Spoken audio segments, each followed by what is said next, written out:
in time. Just Mm. in time. Okay, guys. Sorry, I'm out tonight. I am actually with my kids celebrating both of their birthday. So I'm at a restaurant actually now. How are you going to do this up to 10? I have no idea. Get them to eat. Don't stop eating. Make your money's worth. The funny thing is, they say they want to eat buffet, right? Uh, Is my volume too loud or too soft? I'll adjust, don't worry. Yeah. No, am I okay? Because I wouldn't be able to hear if I'm Yeah. too loud or too Sure. soft. Sure. A little loud. That's all. Oh, a bit loud? Is it a bit Yeah. loud? Yeah. I've lowered the volume. That's good. Okay. Mm. So they say they want to eat buffet, but uh, me being the dad, I go and do Chinese mixed rice. I take some biryani rice and then take chicken, lamb, beef, soup, vegetable, and then I'm done already. I'm full. And then the kids go to the noodle counter. Mm. One take Maggi curry, one take Maggi soup ayam, then done already. What a waste, right? Huh? They come to buffet, but they don't actually eat. Never mind. The mommy knows how to buffet. Me, mommy takes the expensive stuff first. Yeah. Hmm. And I then take think wine. I think kids, the idea of all the food excites them more than the fact they eat all the food. Yeah, man. Yeah. Okay, we've got some questions coming in. Let's just address them. Kevin Lee, hey guys, which is better? Let me just try to select this. Yeah. Um, CX9, yeah, CX9, RX 200, or a GLC 250 car about the same price, RX 200, slightly more expensive though. Um, Practical CX9, isn't it? Instead of size, Yeah. Yeah. you know. Yeah. In terms of bling factor, GLC is a bling factor, is there? Yeah. Yeah. Looks good. RX Yes. is okay, kilo. Is that nothing grand about the RX? It doesn't do anything RX. exceptionally well. Absolute peace of mind, no? Yeah. Yeah. Yeah. Yeah. Yeah. Yeah, lor. But the thing about Mazda is that in today's market, there's so many Mm. Mazdas around. You drive a Mm. CX-8 or 9 or a 5, like, wow, another Mazda. So True. that's the only thing about the Mazda. So I think it's down to a question of practicality. What do you need? And yeah, they're all different purposes. The way I see it. Yeah. Okay, let's All right. move on. Come. Kiran Raj DP Nathan. Hi guys, considering buying a F10 535i. What's your opinion on that? Bye. Yes, bro. Fast, bro. Bye. Wow.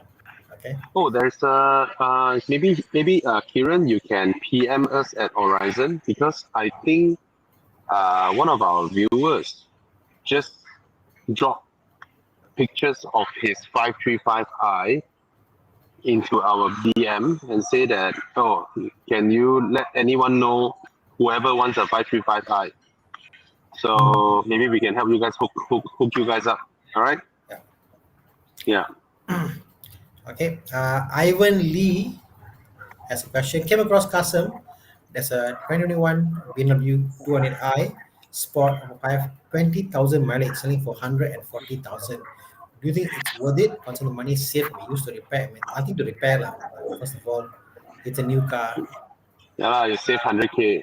Yeah, madness, Bobby. Yeah? Wow, I mean, dipsiness. at the first place, whatever that it offered in that car, compared to whatever you can buy now at 140,000. Right? But anyway, you go out, people will see, wow, BMW 2 Series. But then, Ivan Lee, do you know 140K you can get a G30 now? If I True. were you, I would buy a used 5 Series Mm, than a used 2 Series. true. Yeah, yeah. Yeah. Hmm. Mm. But said that the two series does look good. Yeah, It looks good, minus the fundamentals behind the car. yeah. But he can also get a G20 or 140K now. Hmm. True. Hmm. Fundamentally, it's a better car. That's true. Yeah, yeah, yeah. Joel Lee asked, "Hello, 2018 MX-5, 115,000, 80,000 mileage. It's a okay deal. ND1. MX-5 lah. MX-5 MD generation. You just sort by price and then buy the cheapest you can find. Yeah. Don't bother about the mileage. It's a Mazda 3 engine. It will last very long. Yeah. Hmm. Let me see. Because the question about how expensive to maintain C200. The hybrid Don't battery is know. least of a concern. I mean, the battery is I don't think it's a concern of the battery, but it's more of what happens in 5 years, resale value, Yeah. prices. That's just Yeah. more the issue. We worry Yeah. about that. Yeah. Oh, Kai Jian. Hey Sifus, I'd like to know, I can plan to change cars every 2 to 3 years. Should I borrow a short-term loan, say 5 years, or longer-term loan, 9 years? Need advice. Thank you. So, I so plan to change cars every 2-3 years.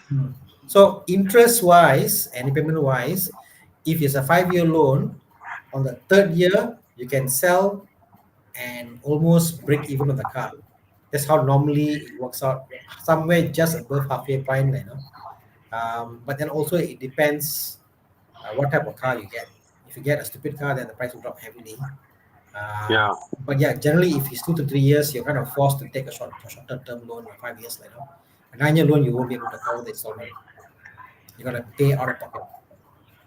I think if you plan to change cars every 2-3 years, right? Maybe you buy cars that are, let's say, uh 4-5 years old. 4 or 5 years old, right? They would have depreciated a lot. And then if it's a popular model, 4-year-old or 6-year-old, the variance is very small Hmm. compared to a new car versus a 3-year-old car. From new to 3-year-old, the changes, the losses that you will incur is huge. Or for a 7-year-old to a 10-year-old car, Hmm. the variance is huge. But if your car is about 4 to 6 years old, right, there is much lesser movement in price. It will still fall, but much lesser movement. So you lose the least. Yeah. So buy a 4-year-old car and then you sell it when it's 6 years old. Okay, Yeah. that's my advice. Yeah. This one. Cayenne diesel 958 below 100K. Really, yeah? Below 100K, yeah. It was 130 Uh, already. Tana, Hmm. I'm gonna leave you alone for 5 minutes first. I Sure. blow candle first. Can. Okay, I'll sing happy birthday song and blow candle first. Yeah. All right. Sorry, guys. No problem. Hmm. I'll put you out. 1 second, Bobby. Okay, so the question was Cayenne 2011, 2014, 958 diesel below 100K now. I'm not sure the pricing though, but it is definitely a reliable vehicle. Not much to worry about. F15 X5 diesel, I think it's about I think it's about 80,000. I believe I think it's gone down. The X5 diesel. Comparing the two, I would go for the Cayenne. I think the Cayenne is a much more reliable vehicle than the X5.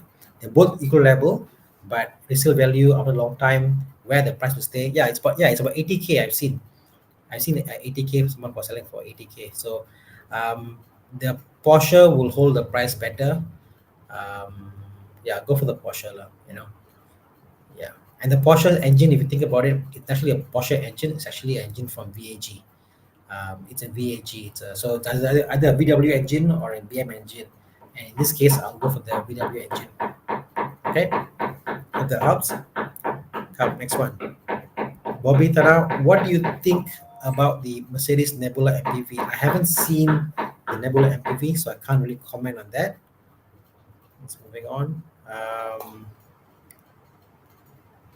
See, King Ready says, I'm a Mercedes authorized edition. I don't just buying a hybrid conti vehicles, I just market value. Yeah, exactly. I think the biggest issue is this. If the value of the car drops so much, what happens is the incentive to repair also goes away. If the if the price of the car maintains high, then at least people are repairing it and fixing it up. So I wouldn't buy a hybrid in today's market, especially when it's still a fairly new thing in Malaysia. Repair shops are not really abundant as much. Everybody's replacing parts and not actually repairing them. So hybrid used, if it's still new, it's fine for a couple of years of usage, but not for a long term use. Okay, hope that helps. So if you get like a 4-year-old hybrid, use for 3 years, that's fine. I won't go about that. Hey guys, we're trying to get Tiguan 1.4 2019 or a BMW X3 2019. Budget around 120.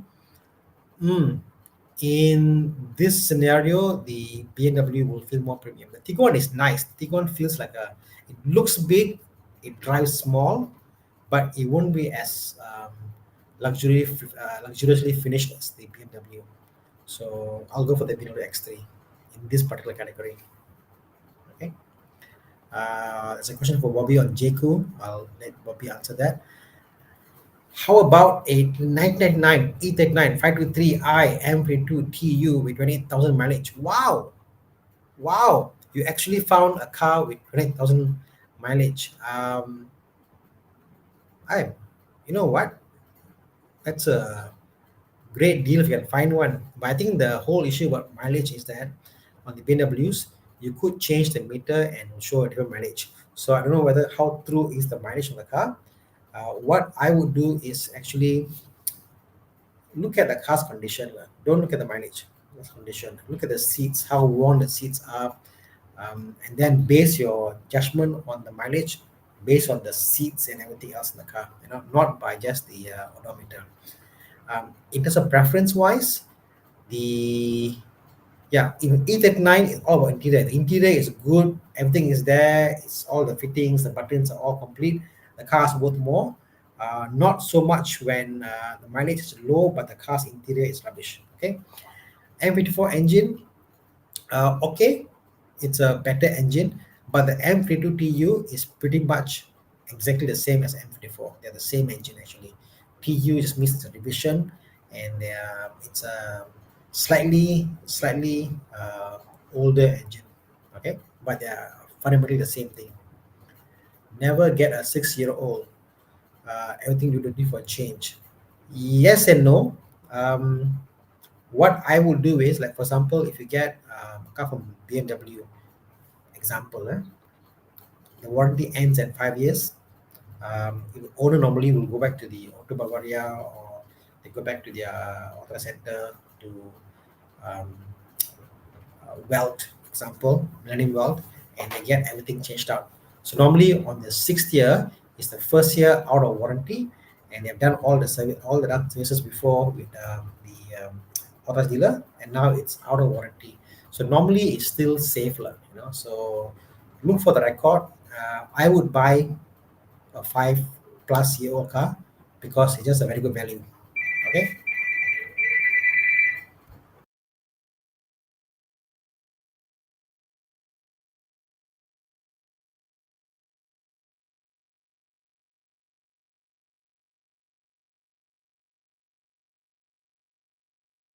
Hey guys, give me 1 second.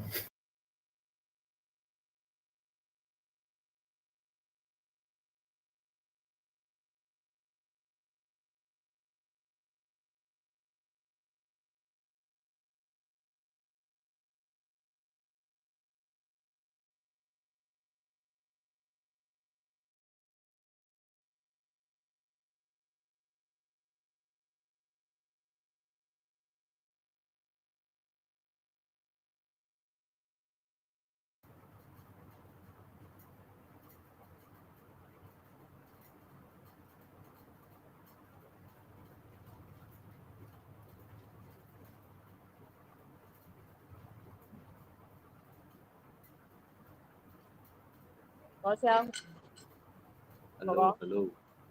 Why got no sound on? Can you all hear me? Can you all hear me?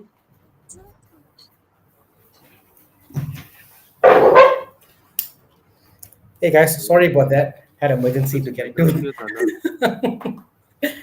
Okay. Okay, so yeah, 6-year-old car, I think, yeah, I can still get because it's out of warranty. all things change, why not? Okay, question, Kaijian. Does that mean you should choose carefully on the cars that will depreciate less, say X50? Um, what do you mean? Used cars are cheaper, Some cars will depreciate lesser. It's whether your budget can push, and you want to get a 60-year-old car or a brand new car. It's totally up to you. Anna, can you hear me? I can. I can't hear anything. I can hear you, Bobby. I can hear you. All good. Okay. We can hear you, Bobby. Guys, I'll join back in a while. Okay. Okay. Sorry. Okay. Driving a Z4 G29 B40 engine. Whenever I let go of the gas pedal at about 30-40, car pulls back and it almost feels like I'm braking. Is this normal? No, it is not normal. I would suggest for you to 30-40 and pull back. No, you wouldn't do that. That isn't normal. I would get your injectors checked out. Okay, injectors could be clogged. Okay, so go see a mechanic and ask them to check your injectors. Oh, a lot of different questions. What do you think about CLA 35 or CLA 45? Shooting brake, beautiful car. In fact, I think the CLA is probably one of the more beautiful 45s compared to the A45 and CL40 CLA 45. Yeah, it looks to me personally, I think it's a better looking car than the A45. That's my personal option. Okay. Mustang 5.0 reliable. Yes, 5.0 is reliable. 2.3 has issues. Especially when you actually tune them and stuff. 5.0 is very reliable, but the tax is obviously very high. Suspension feels very stiff. I'm gonna change suspension. Yeah, if you can afford it, why not? Man, change it. You can change to custom and you can do all you want. Question on the bid for McLaren. The bid is ongoing. I will know sometime in the next couple of weeks. Hopefully, I get it. Fingers crossed. Pray for me. Which model is a direct competitor to Model Y? Is iX3 or Volvo 30 one of them? I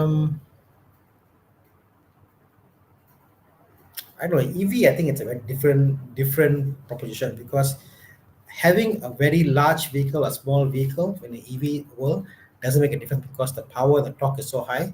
They all drive like a small car. So I don't think the size actually matters for EVs, except going around town. So I think it's very personal. I like the Volvo in terms of this infotainment system, how it feels inside. The Tesla feels very bare. The BMW feels very BMW. Yeah, I understand. It's the EX30. I understand, right? I took the EX30 on a media drive, and I can see its practicality. It's very practical to use. So pricing point, yes, it's a concern, but other than that, I think that's a good pricing point. Okay. Let's see.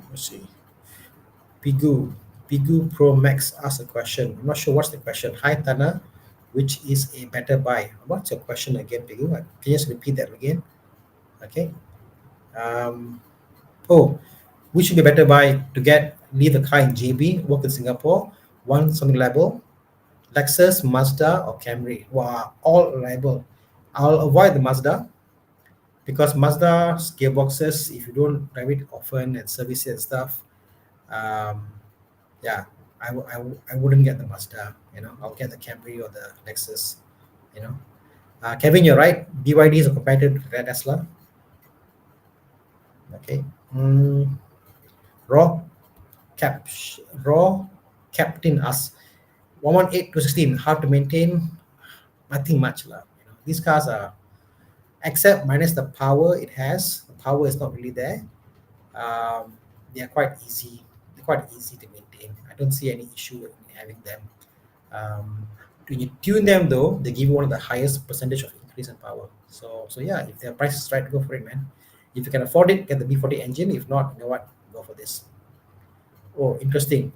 Used Arteon for motion, G20, T2i, BYD Seal. What would I get? This is purely just my preference.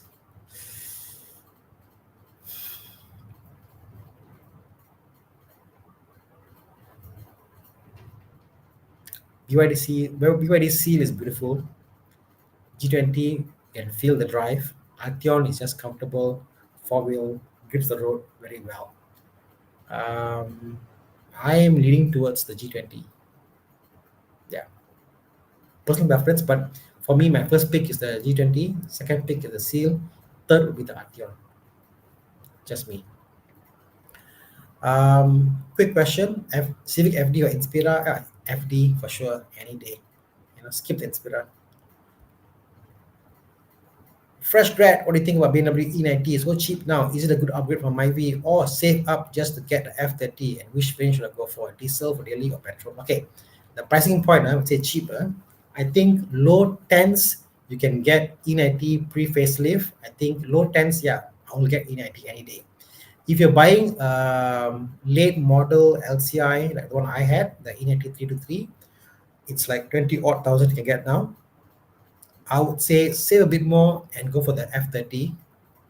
But the F30 pre-facelift will be a bad interior compared to the E90 facelift. So if you buy the F30, you got to go on Shopee, Lazada, go on F30 interior, trim, select all, buy, change all the trim pieces, the door handles, the center console, the cup, all that pieces will fail on the pre-facelift. You got to change all those stuff out. Variant, diesel, daily or petrol. If you can get at least 60 kilometers per day, get the diesel. It's beautiful. It will last you a long time, no issue whatsoever. If you can't do the mileage, petrol is just as reliable. Go for it. Okay. Sana, am I loud? Am I loud? I can help you adjust. 1 second. Help you adjust volume. I'm speaking very, very softly everything. I know your mic is good because the mic is picking up the volume compared to the exterior ambient noise. It cuts out. That's why. Okay. Okay, going down. Let's see. Sorry, guys, I'm having my dinner. Okay, White Cat says, should I? This is a hard question. Should I try the 2019 T3i price 165 worth getting now, or should I wait for 25 as the price will usually go down since it's only 2 months away? It won't be immediate. Yeah, it won't be immediate. Yeah. If you want it, go for it. So Exactly.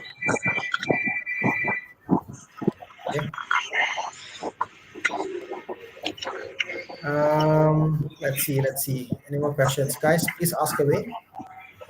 Yes. Go down here.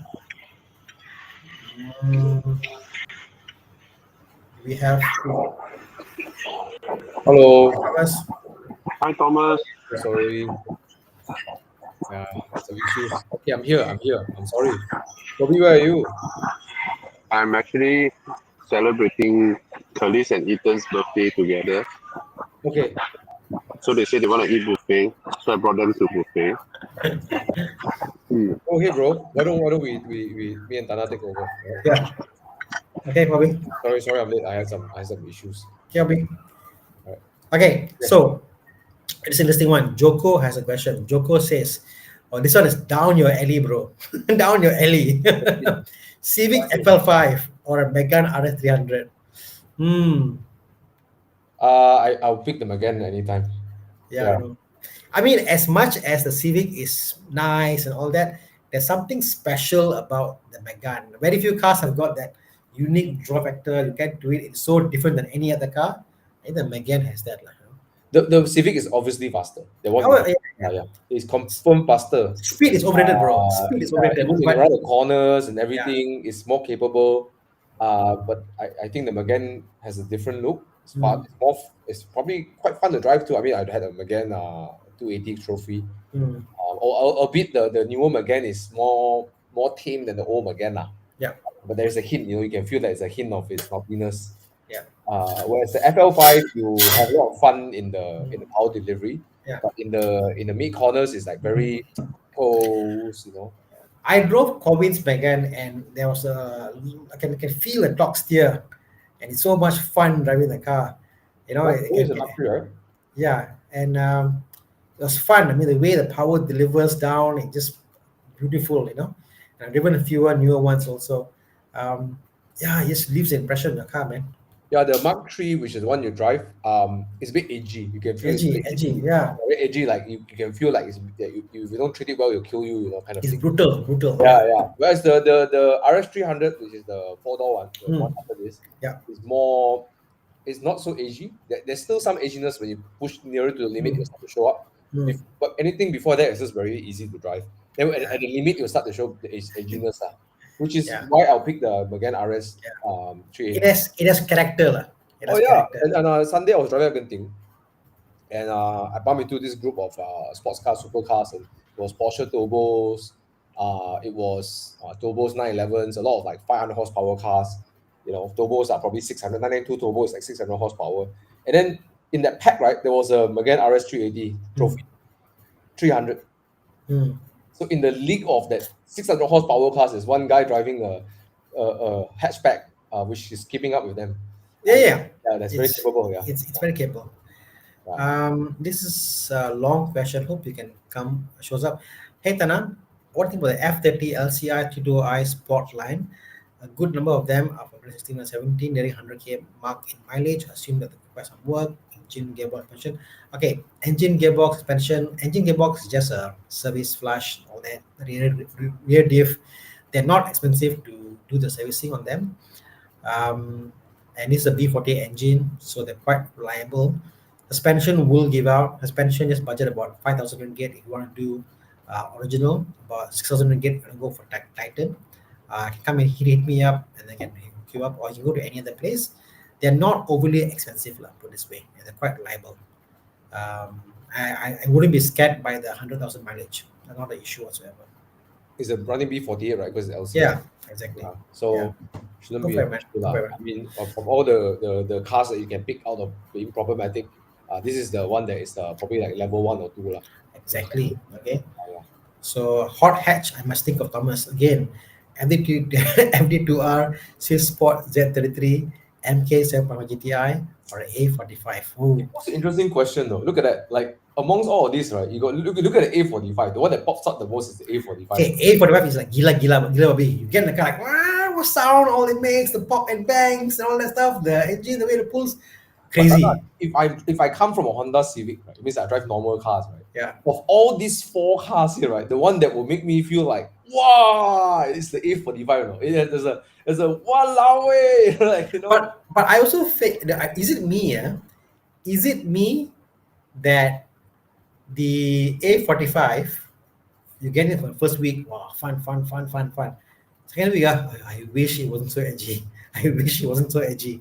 It's a bit edgy when you drive it on normal days. I don't like it I don't like the suspension. I don't like it when it goes around corners. Exactly. Yeah. But there's a wow factor. Right? You get in the car, and then you touch the throttle. You just so much that sneeze, the car will move forward. It's like the how the Golf has got duality to it. There's a duality that the Golf that it can be undercover, and suddenly the car like wow, bit comes out. The Mark 7, the Golf has got that duality. Can drive it calmly, can drive it no issue. Even to sport can do that. I think my opinion is quite different though. I think the GTI is the most calmest among these. Yeah, it's very calm, but you can also drive it crazy if you wanted to. But at the limit, it doesn't. No way. Yeah. No way it becomes crazy at any point. It doesn't become crazy Okay. Keep up. Let's dissect this question. Okay. Right. Xia Wei Chun. Okay. If it's your first ever, you want something really special, I think I will go A45. Maybe after 6 months, 1 year, you don't like it, you can sell it. Right? Actually, you're right. If you go Swiss Sport, it's like, I mean, it's fun around the corners, but that the interior cheap plastic, everything, and Can I rephrase this answer? I don't know. A45 is a car that all of you must experience, and you be like, wow, this car is crazy, man. Then you say like, okay, I'm now matured enough. I've done that. I can move on now. Right? Nobody actually held on to the A45 for. No. I never met a car No. guy yet No. that bought the A45 or GLA45 and held on to it for like 5 years, 6 years, and still say, "Wow, Tana, let's go Genting, let's drive." It's an experience car. Experience it. If you can rent the car, all the better. Can't rent the car, buy the car a year. You won't lose much money. It's an amazing car to drive, fast as hell. After a while, you're like, okay, I'm done. Yeah. So to answer the question, which is better to get? For me, the one that will probably last me the longest, I'll enjoy it throughout the whole time I'm owning the car. If I like to drive, I'll probably go for the sweet spot, and save the money. I'll probably get it for 100 or 90,000, 100,000. That car will have a prolonged life with me. But it's also one of those cars that you wouldn't feel that the rear seat is comfortable, feels, it's very basic, So if you want something that you can commute every day and feel happy with it and fetch people around, it's the Mark 7. These are the two I'll look at. FD2R is probably worth getting as well, because FD2R is something that you buy and then it's a legend. The car's a legend, I almost think that if it's for me, I'm more long term. I actually might get the FD2R actually. Actually, I was thinking, you need A45 or FD2R, right? Okay, Tana, FD2R or A45? FD2R, right? Yeah, bro. Right? For me, if it's not a short-term ownership, FD2R lah. No, Mark FD2R 7. is worth for a long time, man. Yeah, I can keep. Yeah. Can keep. It's like if you, even if you have it for 5 years, 6 years, you bring it to a car show or you go somewhere like, wow, FD2R. Still, it has that wow factor to it. Something about engineering. It's like beautifully engineered. Yeah. Objectively, it's not the best car in this lot. Yes. Handling sweet spot will probably the most best, most engagement, most fun. FD2R loses out in the engine, loses out in everything, but man, I still remember the day I was driving the FD2R, my hands were sweating, my heart is jumping, and I just keep thinking about going back in the car, the way the differential pulls you out of the corner is mad. And the engine, the sound it makes, the VTEC kick in, like, wow, it's like the engine is so manic. Yeah, I would pick the FD2R, I guess. Yeah, it's not the best car, but it's the one that I probably even preserve the value the best of all these four, right? Yeah. Yeah. Okay. Okay. Let me see. Going down. Currently. Okay, this one goes on. Okay. This one. Cyan Pal, okay. CRV 1.5 TCP, which is turbocharger. What's the logical next upgrade? Reliable, maintain like the current CRV, prefer new Recon, budget around 250. CX8. CX8, yeah. But you know what? I met a guy who has a CX5, and then they want to change, upgrade, and they went to look at the CRV, and then they said, I cannot do the interior. So the Mazda guys see the Honda CRV as a downgrade in interior. So maybe for you, it'll be an upgrade of interior going to the Mazda. And I think interior is important. So, I got another opinion though. I'm thinking about it. Even if it's the cars like the 1.5, the last gen that came out around like 2017, I would still think that, okay, here's my opinion, Cyan Pao. Even if you buy a CX8, you buy a CRV, it's going to depreciate. Oh yeah. I mean, I don't know whether, okay, maybe the question I will ask is that, do you need the upgrade? Is it because there's a new person in the family, or is there a logical reason for the upgrade? Because if I were you, because these are commuting cars, right? These are cars you drive around, you commute. I think it's just that they need that form factor, the CRV SUV family SUV form factor, and it's been a while now. Something but change, you want to go to a different car. That's about it. Purely a change. Yeah, just a change lah. Then you buy another car, you depreciate again. Yeah, they're fine with it. They're fine with it. People is my suggestion may be a bit different. Right? My suggestion, Cyan Pao, maybe something. So you got, if I were you, there's two. One, I'll keep the CRV and just keep using it. Because for me, it's like, okay, commuter car, keep using it. It's reliable. It's not a car that will give me super problem. I want something just like my CRV, so just use the old CRV lah, and then save the money, go invest something, But get sports car. But Thomas, like, see, for Wait, me, what? as a family man, I want that refinement.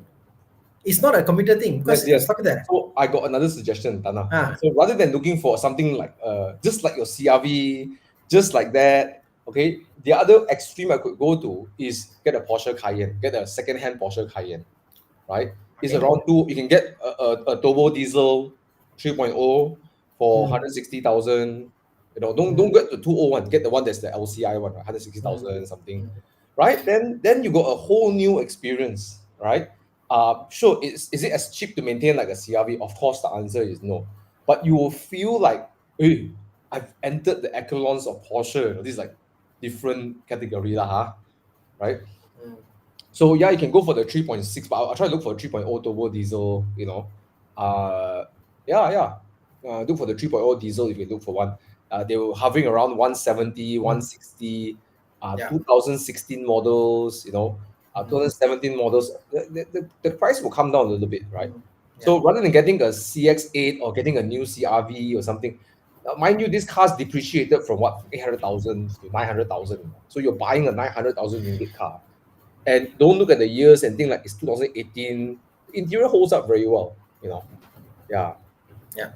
But I wouldn't recommend keeping two cars of the same. This is my opinion, keeping two cars of the same form factor. No, so you sell the CRV, get something like this. Go, look for 160. You can hunt around lah. Don't get this. Don't get the 3.6 problematic car. Get the 3.0 diesel. You know, 3.0 diesel. Hunt for 3.0 diesel. Yeah. And then you will feel like, wow, power is up, torque is up, right? You drive a proper 6-cylinder. You know, but mind you, it's an older car, you know. There will be things to come in place. 2017 CRV, you jump into this one, you'll feel an upgrade. Obviously. Yeah, you feel a huge upgrade in the right quality, in the way the door opens and closes, in the way the steering feels. Yeah, everything feels like a marked upgrade, not even a small upgrade, a marked upgrade. There you go, 3.0 turbo diesel, there you go. Right? There are a few lying around the market. You go there, offer 160,000, right? 2016. Okay. And what's the worst that can happen? Let's say it depreciate down to 90,000. But it's not like you buy a new CRV at 150,000, it will depreciate down to there as well, right? Okay. You know? I'll give a caveat, okay? Diesels, Porsche, reliable. Only about two things, okay? Injectors and your main pulley.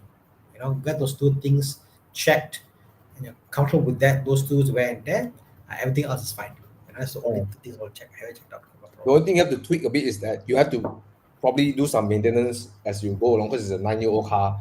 But after you fix those things, you will feel like, wow, this is. Really small thing will come For example, it has like an actuator for the front grille. You open up the vents to cool the car. Canggih, the actuator fails, the car will heat up. You know, here and there motor sensors.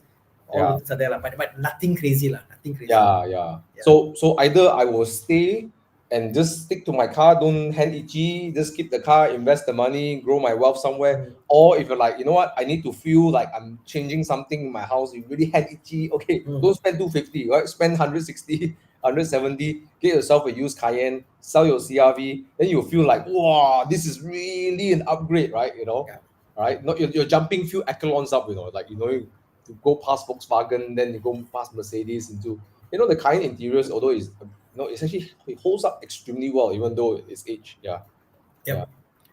Okay. So anyway, Subnicious Sandiran, buy it, man. From a F10 to go to a G32 jump. Go for it, man. Yeah, the interior plastic no longer cracks. Okay. Okay, come on. 70K family car is too general, so maybe give us more background. Okay.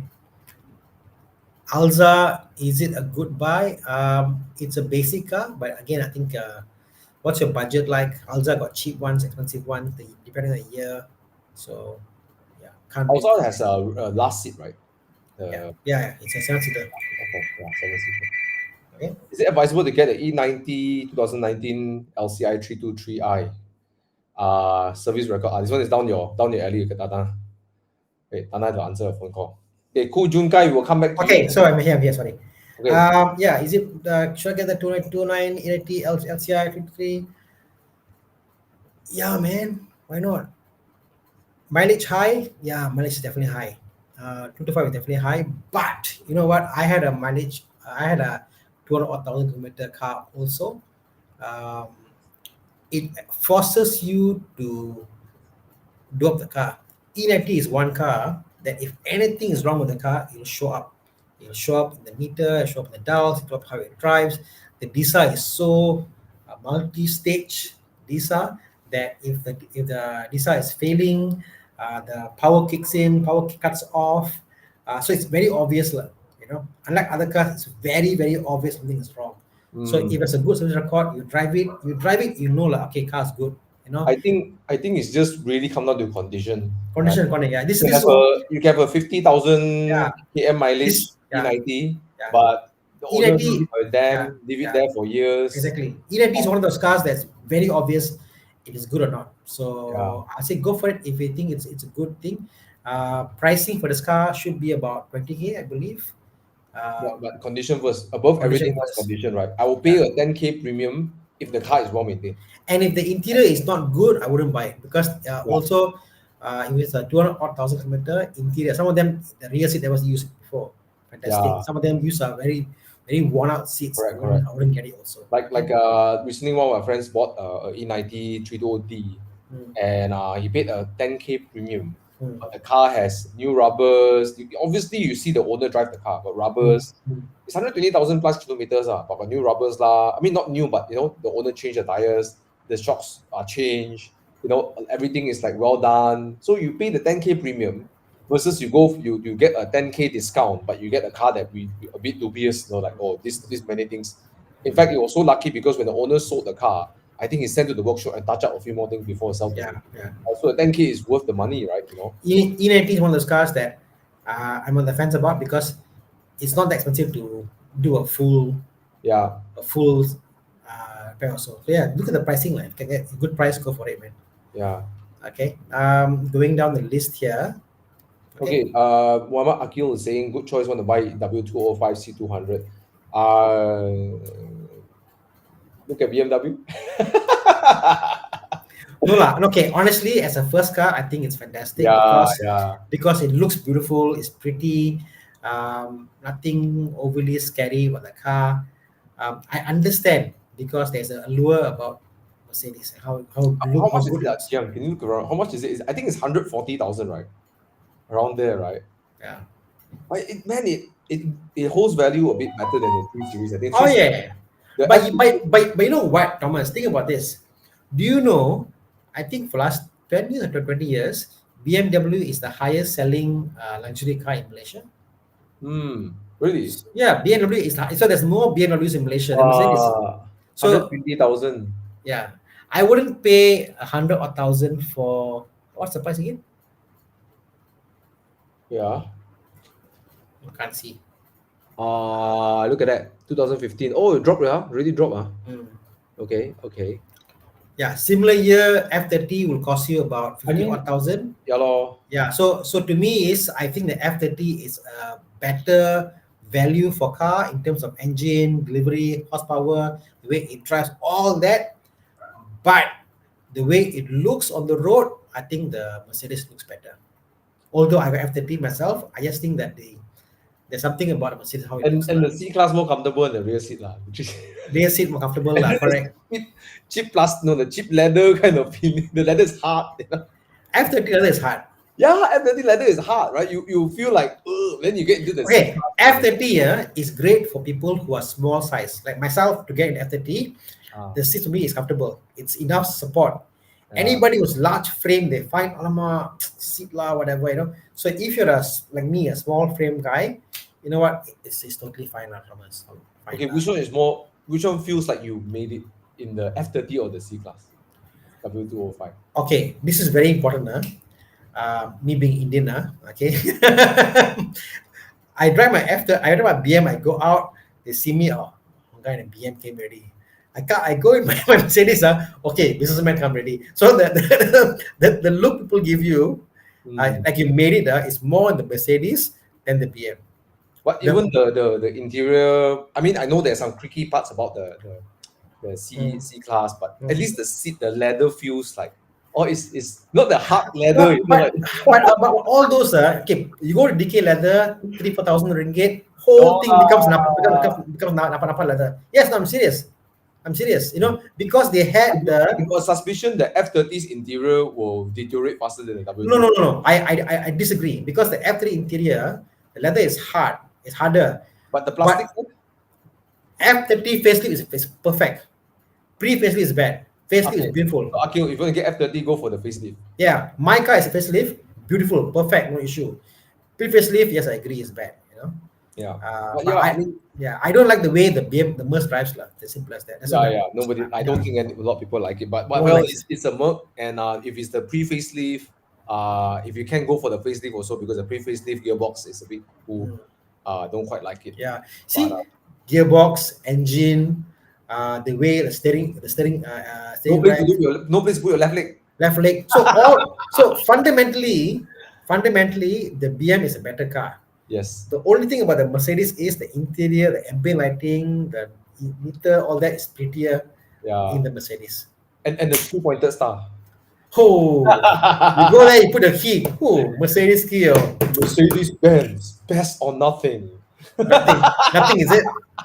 It's a bad slogan, huh? Best or nothing. Yeah.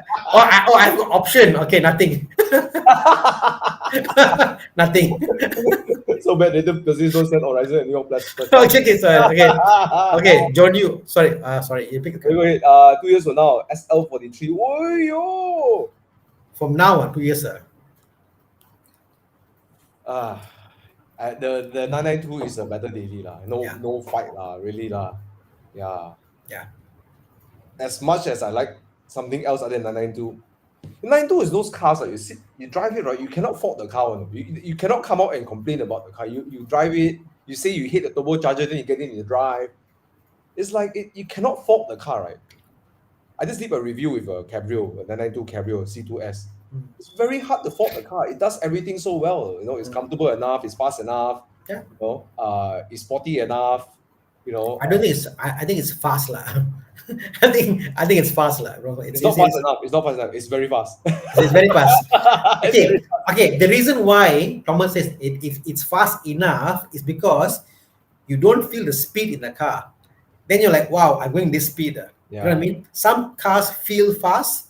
Some cars go fast. But 992 goes fast. But it also explains how good the chassis is. Yeah, exactly. You know, like you drive even at 500 horsepower, it's like the chassis can take more. It's like correct. No problem. The chassis can take more than 500. It mutes the speed sensation because it's such a good chassis. And then later you dial it back to traffic going in the car. It's like, very nice also. Nothing. Yeah, it does everything so well. My first experience driving a 991 when the Tesla came out was that I could be in a Golf and it'll be the same in traffic because it's a comfortable, like it's not a sports, it's not a supercar, it's just a comfortable place to be in. It's just a normal car. It feels normal. The 991 onwards, the Carreras. I'm not talking about the Turbos or the GTs. I'm talking about Carreras. They have a GT kind of quality already. It's like the car that you can long distance drive. The car doesn't tempt you to drive it hard, right? It doesn't tempt you to drive hard. 997, you feel naughty. You feel a bit naughty, you know. Yeah. So but it's a good thing. I think it's a good thing because the Porsche sells more cars, which means you have more money to make GT cars and stuff, you know. Yeah. So, but 2 years from now, quick answer. I think both me and Dana agree the 992 is a better daily. Yeah. How nice to say, what do you really are, 992? Walao way. Yeah. You have made it, man. But I would look at the SL43 because it's special. It's just special. No. Right. But yeah, I'll go 992 lah. Hey, John, there is the Cabrio. Yes, I do love drop top, but it's like the Cabrio. Looks like a camel hump. You're right. I also don't like the Cabrio. It's up to personal. I know a lot of my friends like the camel hump. But John, even though I don't like the camel hump, I will still go for the Cabrio if it's my only daily sports car. Yeah, my daily car. I can go it adds another layer of usability. Yeah, and you know what? When you're driving the car, you don't see the camera hump. Cabrio 911 doesn't look good as a convertible with the top up. Yeah. Top down, who cares? John, if you're looking at the Cabrio, there's one at sale at Consign Cars. I think it's a damn good price. It can still be nego, but it's the same price as what you will pay for a 992, but it's a Cabrio, right? So yeah, I think it's 700 something. Yeah, 700 plus. You go and make a good offer. You want, I can introduce you to Dave, the guys in Consign Cars. I think that's a really good car. I did a review, John. You can go to my channel and check it out. I did a Okay. quick drive on the car, Okay. right? Yeah. Nothing to overcome. John, once you get in the car and you drive with the wind in your hair, everything, right? You overcome already. It's like that's how you overcome it. Once you get the experience of the hair and everything, you're like in the wind and everything. It's like, okay, overcome it. Either you love it or you hate it. When you love it enough, then you forgive the whole looks. Yeah. Okay. So the King Reddy is actually someone who works in Mercedes himself, and he's been in G30 and worked on 213. Feel like, yeah, I think in every way possible, the BMW handles better than Mercedes. But the G30, the ride is so bad. Why? Oh no, wait, that's G30. Sorry, not G20. Okay, G30. Yes, But G30. but even G20, yeah, Thomas, it's only the one particular spec we got with the suspension, M suspension. That's only, and it's an issue of you can always go to market, change it out, and make it Yes, better. I know, but the Yeah. G20 is unnecessarily steep. The 3 Series. No matter what you do, the Mercedes, But the 5 Series, no, G30 Yeah. to the W213. Yes, I agree. The Yeah. G30 is a better car. yeah, and whatever you do to Mercedes, you still feel the sharp turning angle and all that stuff, you know. White Cat, wondering how much will it wondering how much will it be, wondering how much would be the cost to maintain a 5-year-old G20 TTI if standby fitting care of getting the car will be sufficient. What are the main things for pre-inspection? So there's nothing much, honestly, because the beauty thing about 5-year-old cars are, my recommendation is go for a car that is just like 1 to 2 months more away from expiry of the warranty. You know, then you send the car into Auto Bavaria, go see the guys, say, hey, how are you? Buy them a nice hamper, talk nice with them. They'll claim for you a lot of things under warranty. You know, so when you get the car back at the 5th year, it's basically a brand new car. You need to spend zero on the car. The car will be a brand new car. Everything claimed for you already. You know, that's one good thing about BMW. Wherever you go, Millennium Well, Auto Bavaria, you know, anyone in the dealership, they'll do that for you. And then the fitting care not required. The car is perfect. You know, even suspension is soft, is weak, they'll change it for you. You know, even if you feel got wind noise, they check. Okay, rubber, they change for you. You know, they do all this for you. So yeah, 5-year-old is the best time to get. Just get like 4 years, 10 months, like that, like, you know, then you can enjoy the 2 months warranty. Okay. Yep. Okay. And yeah, I concur with Tana. It's not a car that bodes problems. Yeah. That's the Yeah. 15K is alright. Hey, I got one question over here I want to answer. come. I saw this one. Okay, three questions, very quick one. Okay. Base Panamera or Taycan 4S? Panamera is bigger than the Taycan for sure, right? The rear seats of the Taycan is small, right? I don't one is a sports car. Taycan, there's no way to cut it. It's a sports car. It's a sports car. You know, the Panamera is a comfortable, full size, not full size, like it's a comfortable, medium luxury sedan. But which one would you go for if you had to pick one car? Because it's a base, I'm like, shit, man. You give me 4 doors base Panamera versus S, okay lah, right? yeah, Panamera S lah, you know, something. Okay. No lah. For me, even if it's a base Panamera, I will go for the Panamera because I don't like the Taycan's seats. And then you got the kids, right? They kids. They won't enjoy Taycan. Bro, I went to Johor in the rear seats in the Taycan. I struggled, bro. I cried. Hi, bro. Hey, bro, don't worry about us, bro. We have a. Don't worry. Oh, I'm done. I'm back in the room. They are downstairs at I don't know, grocer or what. Sorry, I'm done. Where are you, bro? KL Hilton. Yeah, Four Seasons. Oh, nice. Yeah. Okay. Big one over here. Alfa Romeo Veloce 2.0. Bye. Bye. Okay, let me tell you. I hear Alpha suddenly. Our friend who owns this car, right, in UK, and then he currently drives the Alpine. Okay, so he had a quadrifoglio, all right, and then his other friend also together bought one quadrifoglio, one Veloce. Mm. And he said, Thomas, you must try this car. It's such a good car. Even the 2.0 is good. The quadrifoglio is good. Then I asked him about his maintenance stories. You know, he said his car, right, keep getting check engine light, and then they will go into limp mode, right? And then he found out the problem was after 1 year or 2 years, they found the problem was the connector, you know, disconnected for like a split second and joined back. The whole car go into limp mode. So every time they go back, it keeps happening, right? Yeah. So then I asked him, would you ever buy the car back? He said, no, I'm done. It's like, I'll never buy the car again. It's like, he promote like crazy. Oh, it's so good. Suspension is good. Everything is good. Good. Then it's like, would you buy the car back? Never. That's the thing, Thomas. Only an alpha owner, right, has the qualification to say that I won't buy another one because he already bought one, ma.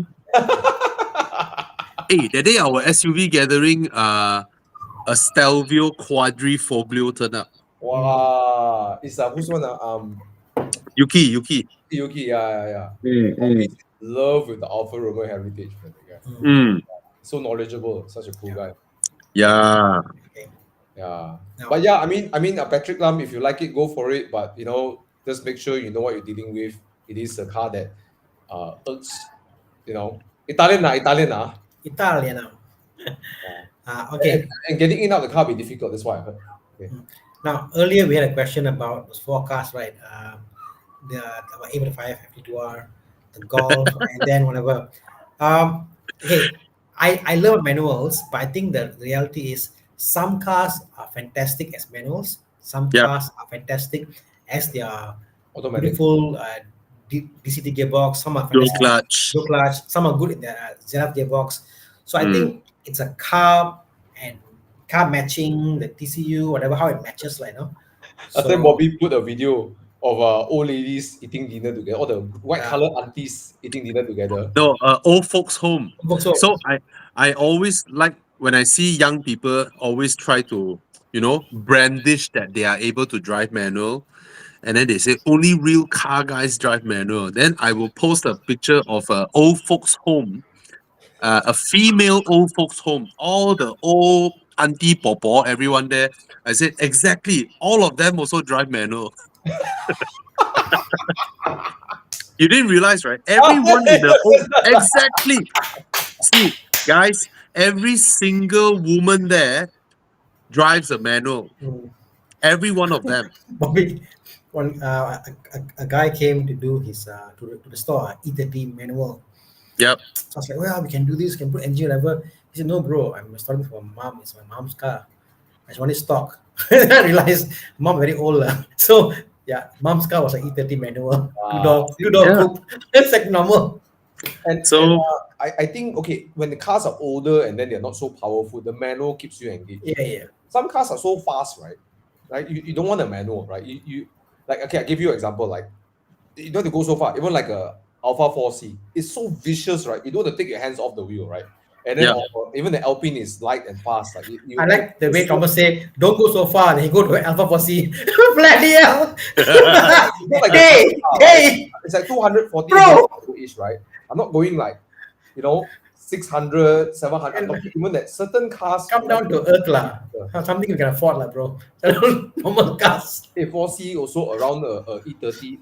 It's like a MT40i price ma. Okay. But okay, anyways, what I digress. What the point I'm saying is that there are some cars that DCT it makes it such a nice car to drive to. Yeah, exactly. Agreed.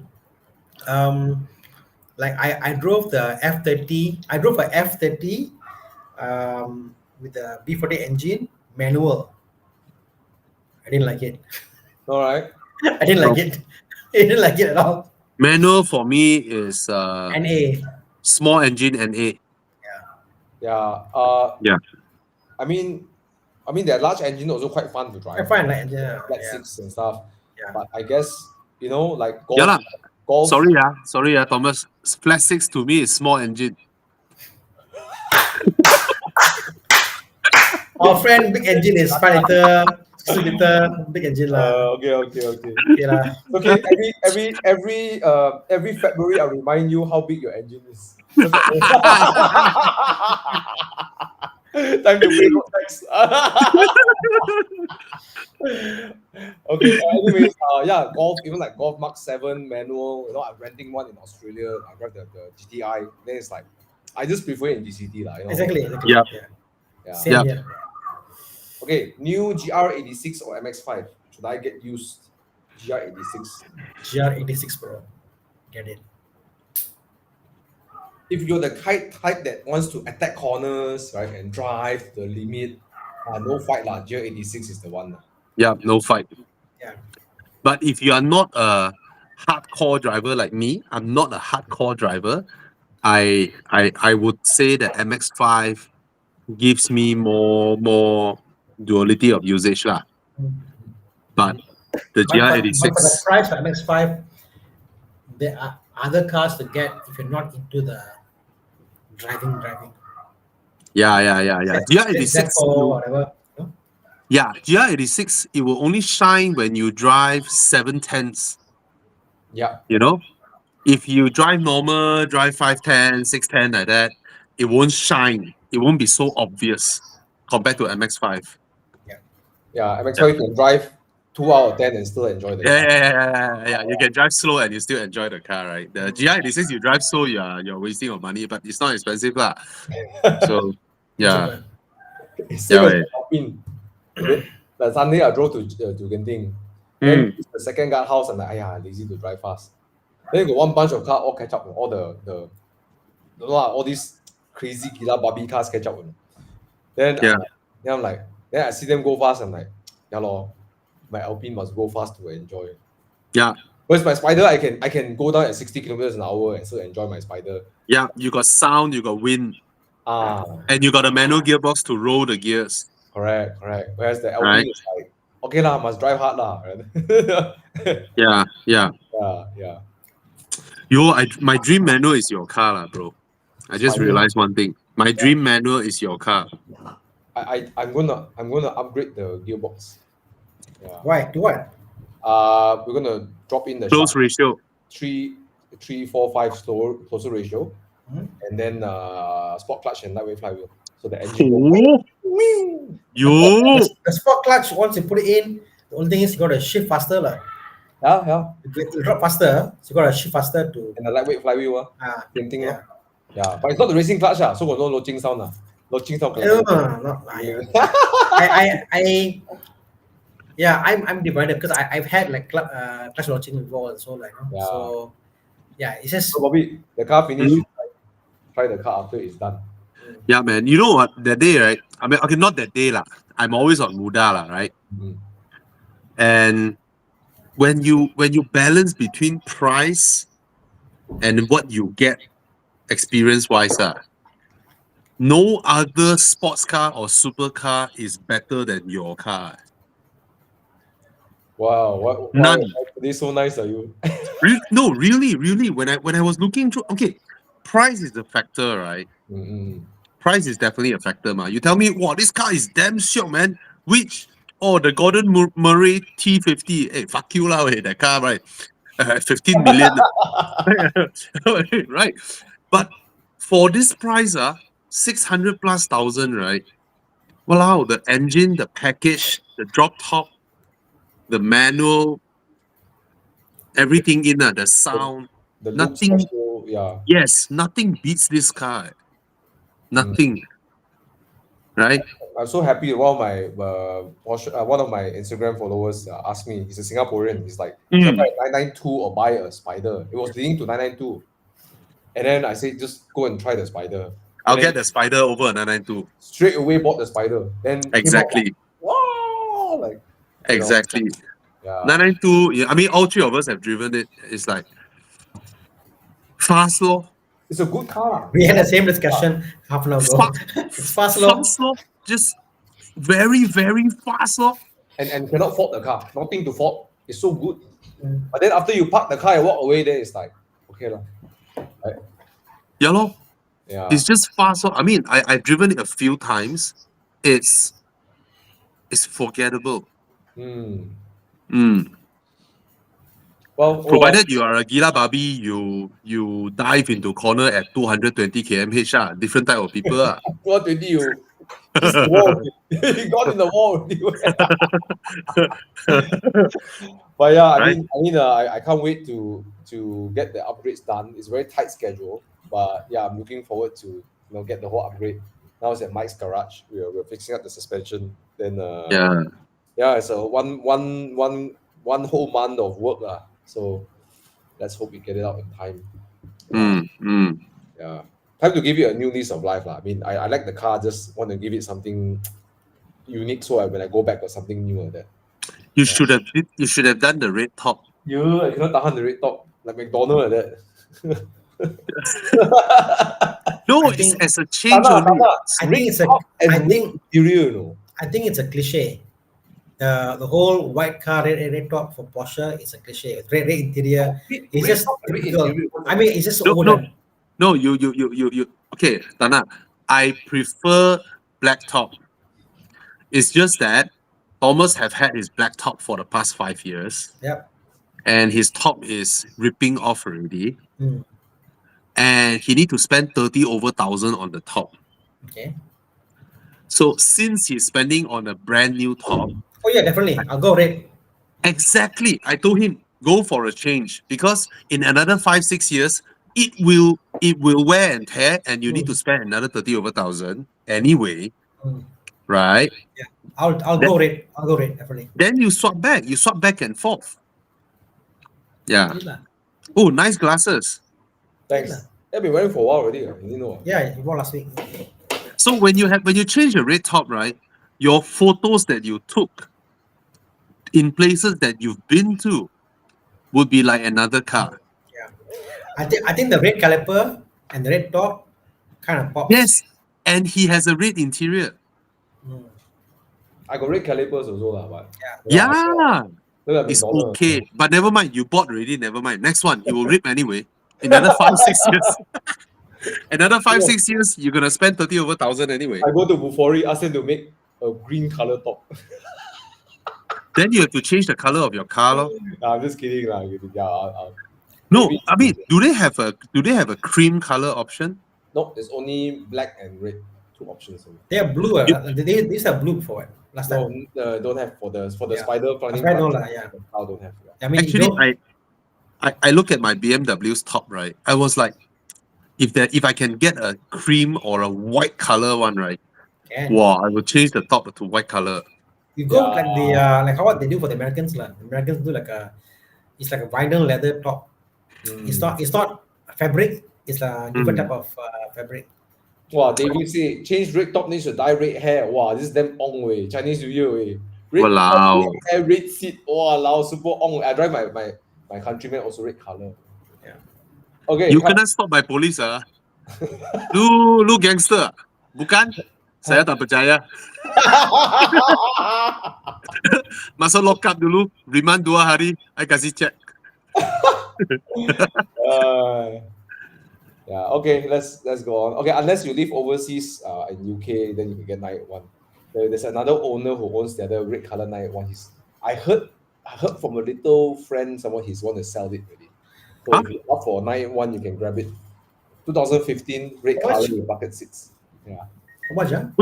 Wait, I always mix up these two person ah. Aaron and Jordi, I always mix up them one. Aaron is more okay. Both also muscular. Both also good looking. Exactly. Aaron is the younger one. Aaron is the younger one with the spider, right? With tattoos, you know. Okay, Aaron got a bit of pai hing like that one. A bit like pai kia a bit. They both look young. No. Okay, Aaron got a bit of pai kia feeling one. Okay. No, I can differentiate their name. Just that when they appear at our morning drive, right? I would inevitably always blurt out the wrong name, even though I can recognize this person. And then I remember last week I also blurred the wrong name. Oh, shit. Aaron has the 718 Spider, right? And M4, right? And M4. Yeah, yeah, yeah. And then Jordan has the 911, right? 991, right? Okay, okay. Yeah, but anyways, the 981 Spider is only 2 in Malaysia. So, if you like that one, I heard from a Little Bird is on sale lah. You can go and offer the owner. Oh, his is the 981. No, that's not Aaron. Aaron has a 718. I mean, there's another owner. Oh, guy. okay. Remember last time in Bespoke, there's one red color imported, the 981 Spider. It was sold already lah. So, but the current owner wants to let it go. But how much would they offer? If they offer 500, right? It's like Get a 718 now. 718 is 600. How? Hello? 718 is no doubt the better car. Objectively, like my follower in Singapore asked me to drive his car. I was reluctant because when I drive it, I would know what big of a distance between me and that car. It's 4 liter, right? The 718. Yes, and the chassis is like two generations apart. Because you got 981, Spider uses Boxster, then you got GT4, then you got 718, then you got GT4, right? So it feels like 2 generations apart. Mm. I was driving the car, I lift off, the car rotate. I'm like, wow, so nice. I wish my car can do this. And then they come out from the U-turn, throttle until the car's like slightly coming out. It's like, wow, I said, don't let me drive this car anymore. Don't drive it. I'm reminded the 991 is good, but you're reminded how far the 718 has gotten. Yo, I like this car. But then there's one thing about the 791 is the engine sound. It's more raw. The engine But sound. can do, right? 718 also can No, remove. the older engines have got more rawness to it. The new engines is more refined. The injectors, the way they recycle the fuel, the exhaust, everything is more refined. The Refined new engine. is more they optimize for more power lah. So the headers are smaller, so it's more trumpety. The sound is more muffled. The 91 didn't care too much about extracting maximum power, so the header is bigger and fatter, so lose compression, whatever lah. It's okay. It's naturally aspirated. Nothing a straight pipe cannot help. Yeah. It made it worse. Yeah, but it's hard to justify 500k or 600k for 991. I'll be honest with you, it's hard. It's very hard. But for 718 for 600k, such a good car, right? Bobby, offer 400k, right? Offer 400k, convert your 911 to a. Think about it. 400k. Yeah, offer your 911 400k. Okay. Swap with that 400k. Okay, what? Anyone want to buy 400k? Bobby should take his 996 and then swap in the 3.8 DFI engine, right? Oh, yeah. And then put in the manual gearbox. Like who's that? Jethro Bourguignon, right? The guy who did the 996. Yeah. He put in the 3.8 liter engine from the 911, 991 Carrera, which is the same engine as the Spider, right? Yeah. Mm. Like, Your car just needs a manual door. It's just so different. The interior doesn't match the exterior. Yeah. Your car just needs. I checked the GT3 engine is like what 40 over $1,000 right? Really? Yeah. Yep. 40 plus $1,000 equivalent to the car price. Oh, look the interior. Yeah. Okay, I mean, if I were to swap in an engine, I will swap. I mean, one day. His car is ugly bro. Jethro Bovington's car is freaking ugly. Eh. The color is ugly. The seats are ugly. He's a pretty good journalist. I like his. Oh, I love him. And maybe fashion style not his strong suit. He's a British man. Yeah, like Henry Catchpole. His hair is like. Yeah. But the narrow body 996 is beautiful. Yeah, look at the engine stuff behind there. Go down, see the engine. Yeah, man. Oh, look at that. Until the very end way, the extractor. Wow, until the very end way. I love it. I mean, the small body and then with a classic look and then with a modern 3.8 engine inside. Whew. Actually, the more I look at 996, I like 996 more than 997. Me too. I prefer 96.2. I cannot. Yes. For me, the Boxster, the generation, I can accept the shape. As a 911, it must be Bobby's 992 Price Balu. Right? The dot two, right? Got two beautiful lights. Yeah, not too narrow body. This Yeah. light for the 911, no lah. I'm not a fan lah. Yeah. Not a fan. Yeah. The dot two narrow body is beautiful. I think if I ever want to buy a 911, at first I keep thinking 997, then no more I look 996. I'm like, Bobby, your car, Bobby. Do Yes. manual, Bobby. Convert manual. Give me some time. Let me pay off It's my Aston, my Audi. It is so good. It's crazy. I'm like, how do I put my engine, make it bigger, as big as a 911? Oh, the boy. Bobby And then- is and then- S, right? And then I will swap in a 997 interior. Frankenstein. Wait, I'm thinking. It Actually, fits. it fits, yeah. It fits. It's same. It fits. Same, yeah, same. 996 and 997 exactly same wheelbase, same, exactly same body. Yeah, you're right. Yeah. The same latch he's got. I mean, but Boxster lah. I've He's got the seen, same like, latch. He's got the same I'm dog. like, Yeah. Frankenstein. no. Oh, 9967. 962, Yeah. right? I Ah. like it so much, yeah. And So then- it's called Gao Gao Lop Chat. 咁好落漆 967. 窿嘅啦，落漆。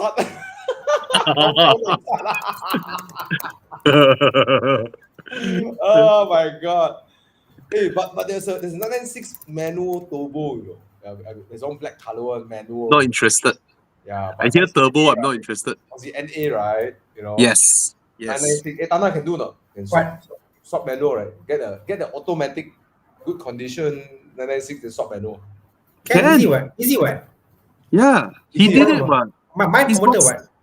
yeah, his What- Boxster, he did it. what? Will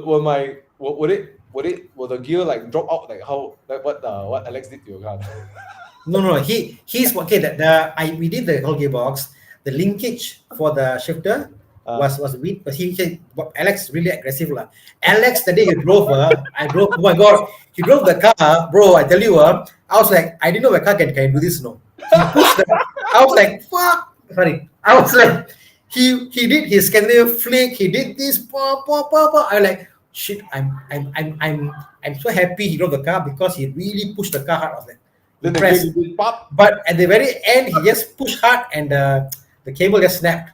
So, Yeah. but then I came back, I put the cable back, I bring a new connector, counting already. I went and machine one. I machined a new connector. Yeah. Perfectly fine.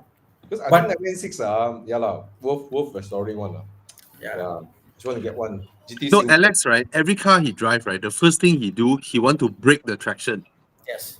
He wants to Yes. know Where? what does the car do at its limits, how it break traction. He wants to understand that first. Then So he know that- how fast he can push. I'm so thankful he drove because why?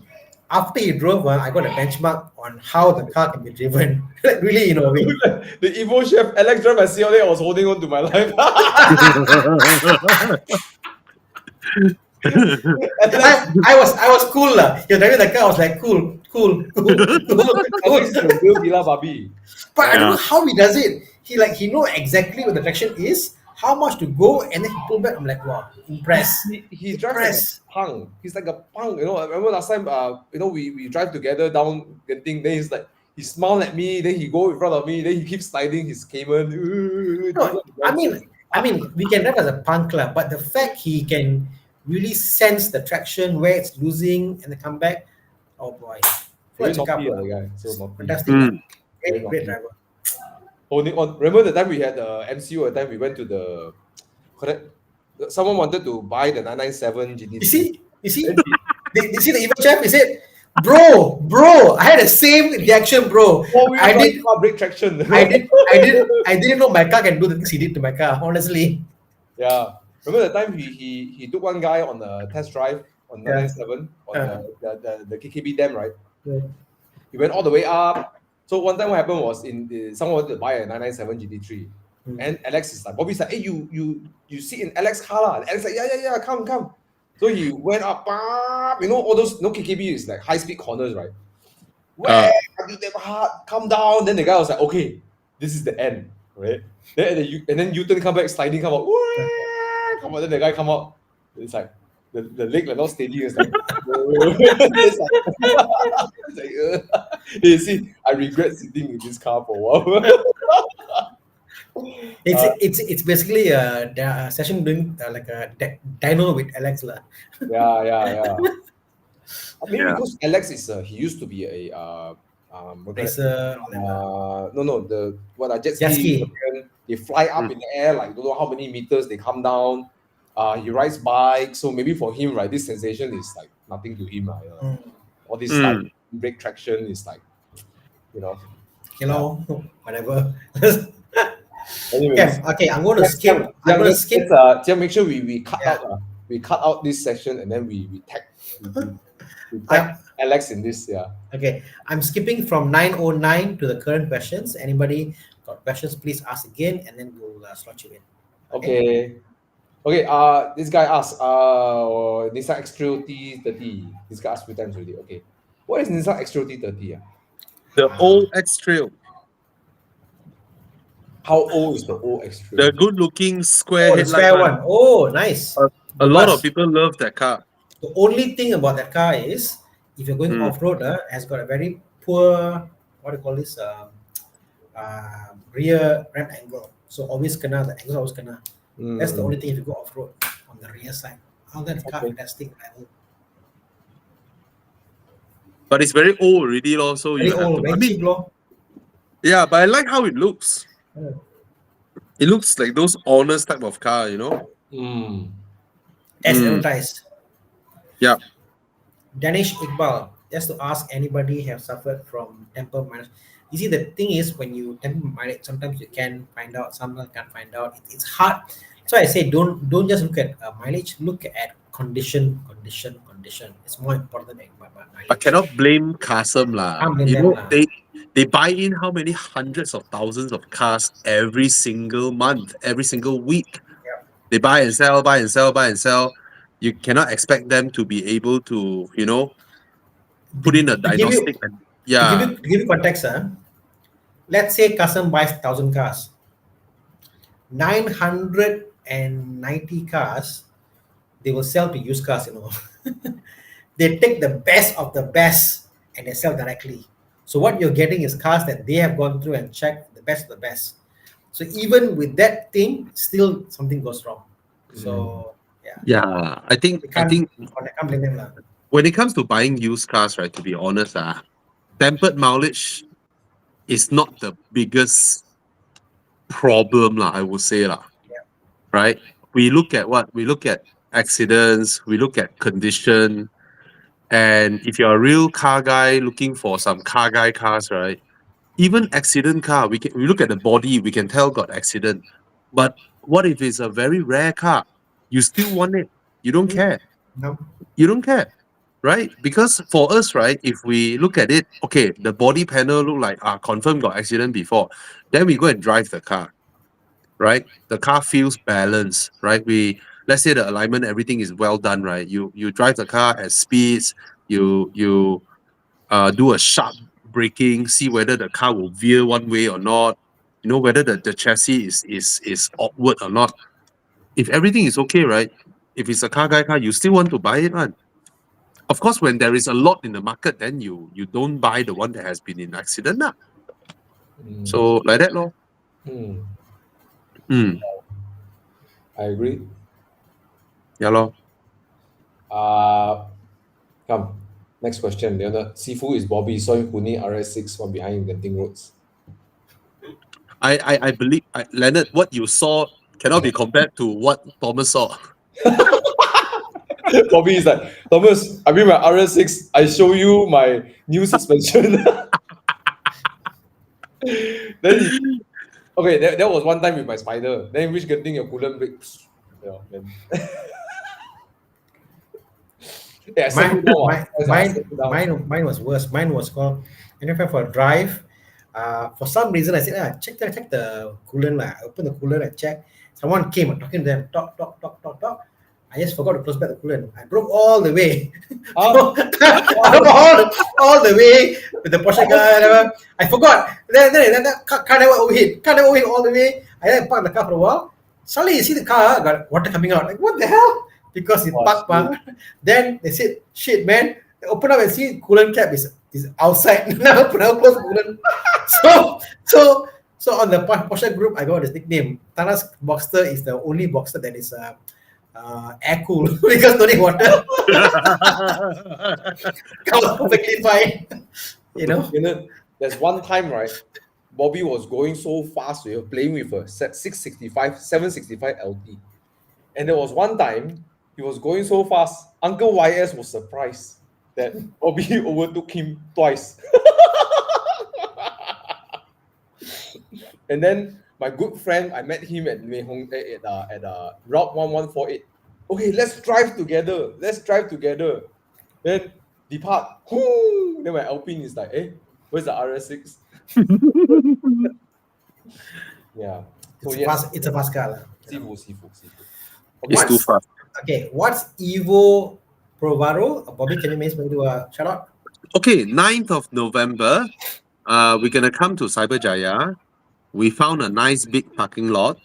We're gonna bring, I think, if I'm not wrong, there will be about 10 to 15 cars whole day for you guys to come and drive and experience. Okay? So you guys always see we drive a lot of cars, right? So come over to look for us. You sign up, then you will know the location. 9th of November. As many people as possible, we welcome you all because there are so many cars. When your test drive can come and hop in and drive together, but only for adults, okay? Only for adult car owning adult. Okay, I know you love cars. If you are a 17-year-old, you just got your driver's license, sorry, we're gonna reject you. It has to be a car owner working adult. That means you own a car, you are working, it's your own car, and then just come over. All right, there are many cars for you to test drive. These are all some are very, very new. A lot of people haven't experienced it yet. I haven't driven them yet. Okay. Nice. So come over and you can bring your family, you can bring your wife because like always when we do events, we try to look for location that is not just a parking lot. When it's just a parking lot, right? You need toilet. Like those highway, next to highway, dash highway or whatnot, right? It's very hot and all that. So we always look for places where you have aircon, you have some refreshment, and then you have toilet, and then just come over. Okay, 9th of November at Cyberjaya. All right. Then we have a designated test drive route. So when you drive the same route with different cars, you get to experience them. And it will be awesome if you drive all 10, 12 cars. Okay. So it's a very rare opportunity for you guys to do something like this. If it is successful, we will do more. If more people like it. All right. Nice. Yeah. Oh, Tana is busy. Okay. Hey, got this guy, he asked few times today. Okay, Supra. Okay, which one would you buy? 2.0 or 3.0 if you don't drive hard? 2 liter? 2 liter, right? Save from the road tax, consumption, everything. Yeah. Don't forget the 2 liter engine is still a very respectable engine. I think it's tuned to 300 horsepower on the Supra, right? I'm not sure. The B48. I think they tuned out the 300. No, 255. Yeah. Okay. Yeah. Okay lah. Yeah. I mean, But you go and visit Mike Yap, your car will be 320, 330 easily. Yeah. Okay. What cars will be at Evo Bovaro? Not the type of cars you will put on your Instagram speed hunters. We got Bugatti Chiron.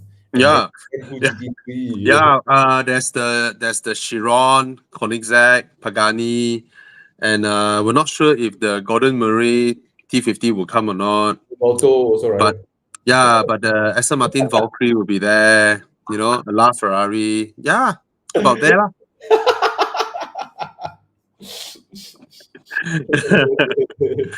I think he didn't get your sarcasm. Then he go there and say, "Hey, where is the car?" You promised me. Okay, David, Megane RS2 65 or same year Mark 7 Golf GTI? What are your thoughts? Megane, but I make sure I want to go for the Cup chassis, versus the Sport chassis. Yeah. If you don't need the 4-door Ah. is Megane. For me, it's Megane. That's right. But if you need to use it daily, then definitely the Golf GTI. Lor. Megane is definitely the more edgy car. Yeah, yeah. But the 250 is the facelift lah. So I like the pre-facelift one, the one with the eyes like go down like that one, the weird. Me too. Yeah. Me too. At first But it's glance, I think the facelift is a prettier car. Then after you look at it 3, 4, 5 times, right? Then you look at it, it's like Nissan, no? Look at Nissan, no? It's more of a driver's car than the Golf GTI lah. Yeah. Do you know if it is in year 2024, if the Golf GTI doesn't carry the GTI badge, I mean the MK7 Golf GTI lah. If it doesn't have the GTI badge, right, it would just be a normal 2024 car. If you think about it, 2-liter turbo, 220 or 230 horsepower. It would just be a normal year 2024 car. Yeah. So that's the difference. But the 265 is a proper driver's car. Proper. I agree. Right. It's like any I don't know, a modern Continental 2-liter turbo car. I'm thinking like when Saturday comes and then you own them again, like I think it's a wrong tired. comparison lah. I really want to drive my Megane on the weekend, I think it's a wrong The golf comparison. is like, Sunday comes, okay. Is it a wrong comparison? You should compare Golf R versus RS265.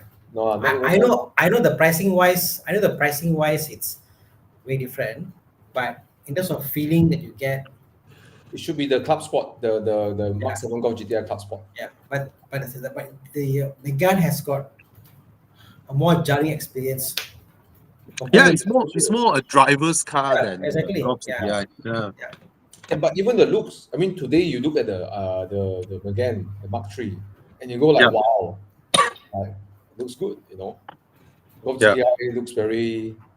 It feels uncomfortable in the car. So you get in like everything, the seat there, you feel like wow, it doesn't feel like a passenger car.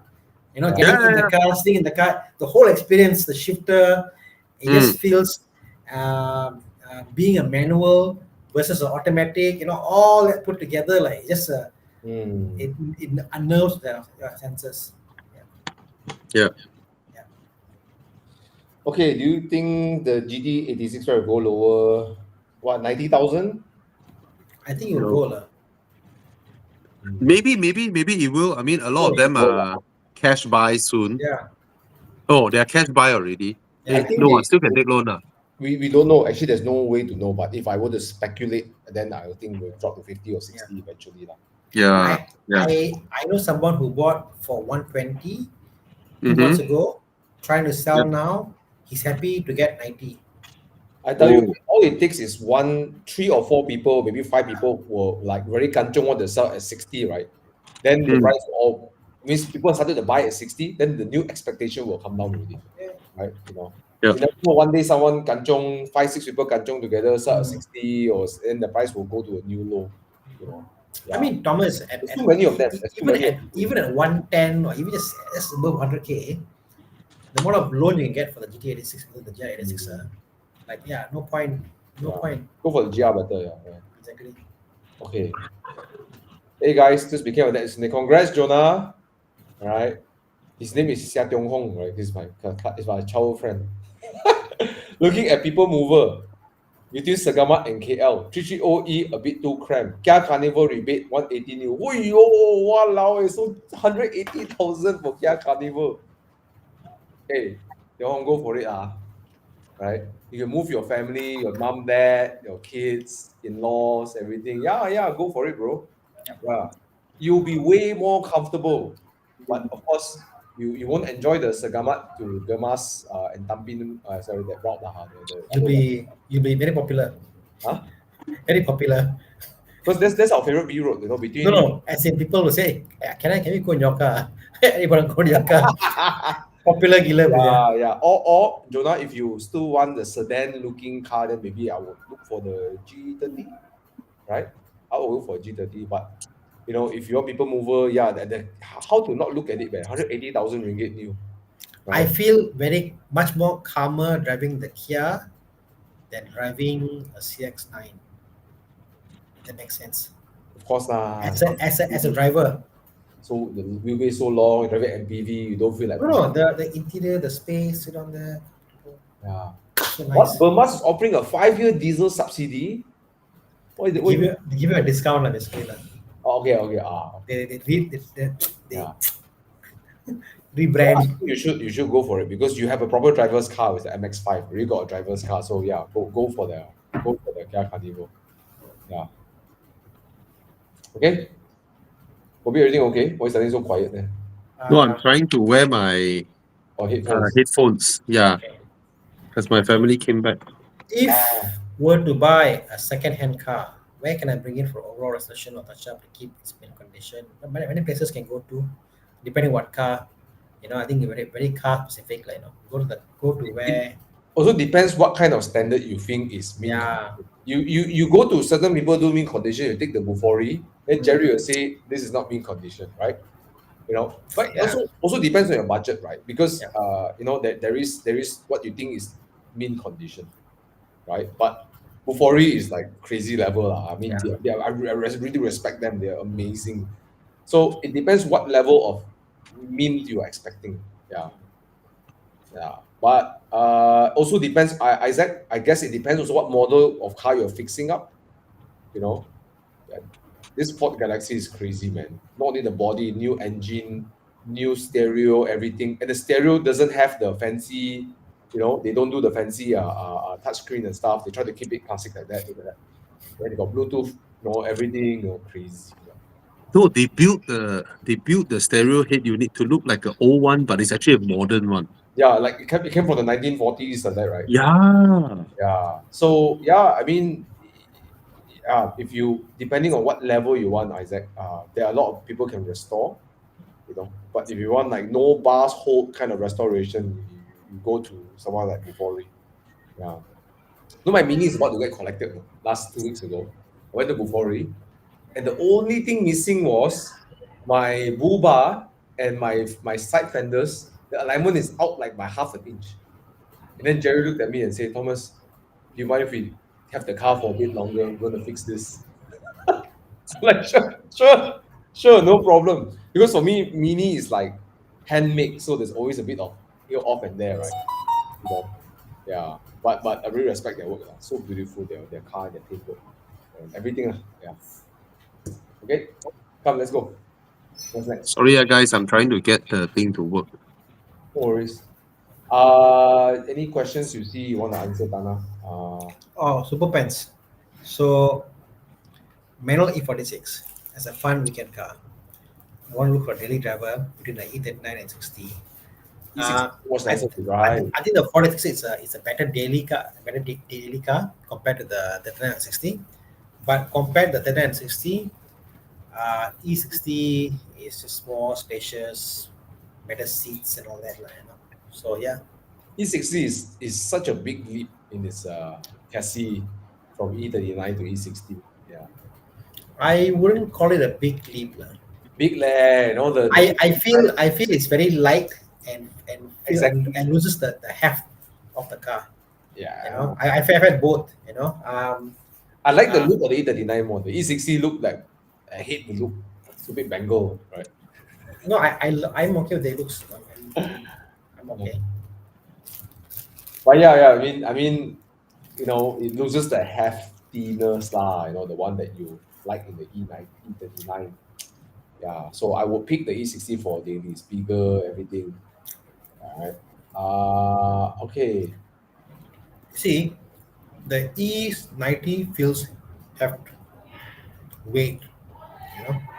E60 already. Currently owning a F56, which is a Mini S, right? I don't think there'll be much difference, Bernard. Yeah, I'm not mistaken. Yeah. So that one which is more reliable, we have to wait for Tana to come back to answer which E39 or E60 more reliable. Okay. While Bobby is fixing it up. Sorry, Thomas. Sorry. No worries. Okay. Let me see. What's going on? What other questions? Guys, if you didn't answer the question, try asking again. Okay. Any ideas, comments about Hyundai Santa Fe? 30K. I mean, looking at the 2014 one, right, which is which is pretty okay. Yeah. 30K is around the price to expect. I mean, I guess if you think of it as a buy and drive and like don't care about the condition, like a bloody workhorse, yeah, it's good. You know, it's this generation. Okay, there was if you 2014, which is the more nicer look. This one. This is actually not bad. Looks the this generation, the turbo diesel is way more refined. The gearbox is way better than the previous one, right? The previous one looked damn ugly one, that Santa Fe. So this one is good. This one is good. The engine lag is not that much. The gearbox is more responsive. Yeah. Worth the buy. And if you think about it, Wan King Xiong, if you're looking at it as a workhorse, even if you use for 10, in that next 5 years, 6 years, like what, 6K a year, right? Then you scrap the car also can, but I don't think you'll scrap now. I mean, it's quite a, it is what it is. Yeah. But for 30K, it's quite a lot of car for the money. Yeah. Okay. Yeah. Okay, what else? Let's see. Okay. GR86 and Supra 2.0. I will go for GR86. No Same. fight. Same. No fight. No fight. Right? GR86. The Yeah. better looking car. Yeah. I don't like the look of the Supra, but even performance wise, the way the Supra rides is so talented, the suspension. So talented. Yeah. Yes, what a shame Santa Fe is discontinued in Malaysia because you guys never support Hyundai by buying more Santa Fe.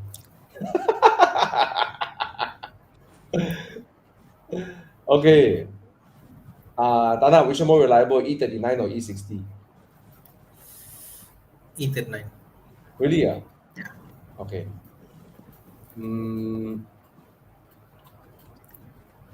Sorry, guys, I fixed my thing first. No worries. Okay. Adrian No asking, he wants a new daily driver coming from a Proton X50. Okay. Volvo is 140,000 S60 or BMW G20 320i. I'll go for BM. Because of the hybrid of the Volvo? Hybrid, yes. Hybrid complexity, older car. BM, you can service it anywhere. From Proton, this is your first Conti car. Buy something that you can do anywhere. It's easier leap lah. I don't want you to get a bad experience buying a first Conti car. But Volvo is a nicer daily, the ADAS system and all of that. Pilot you got to ease yourself in. You just can't want to drive an Alza and next day you want to buy a Cayenne. I guess I'd be worried about the hybrid system. Yeah. I would be. Yeah. Because not many people actually can do it, and they can do it also. It's not cheap to repair those things. Okay. Good evening, all. What is your take about stone chips? Will you touch up after amount of stone chips? Let it be. I think, King, the first thing is, do you care? Some people don't.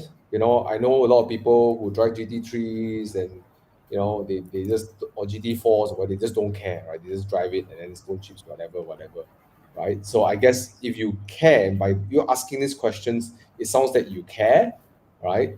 If you really cannot tahan stone chips and you've got a car worth taking care of, I guess, go and respray it and then go and look for a good PPF, right? Okay. Any place to recommend for touch-up?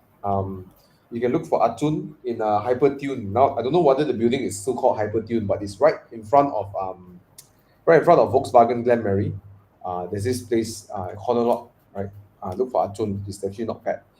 Yeah. If you want good quality paint, it's actually not bad, right?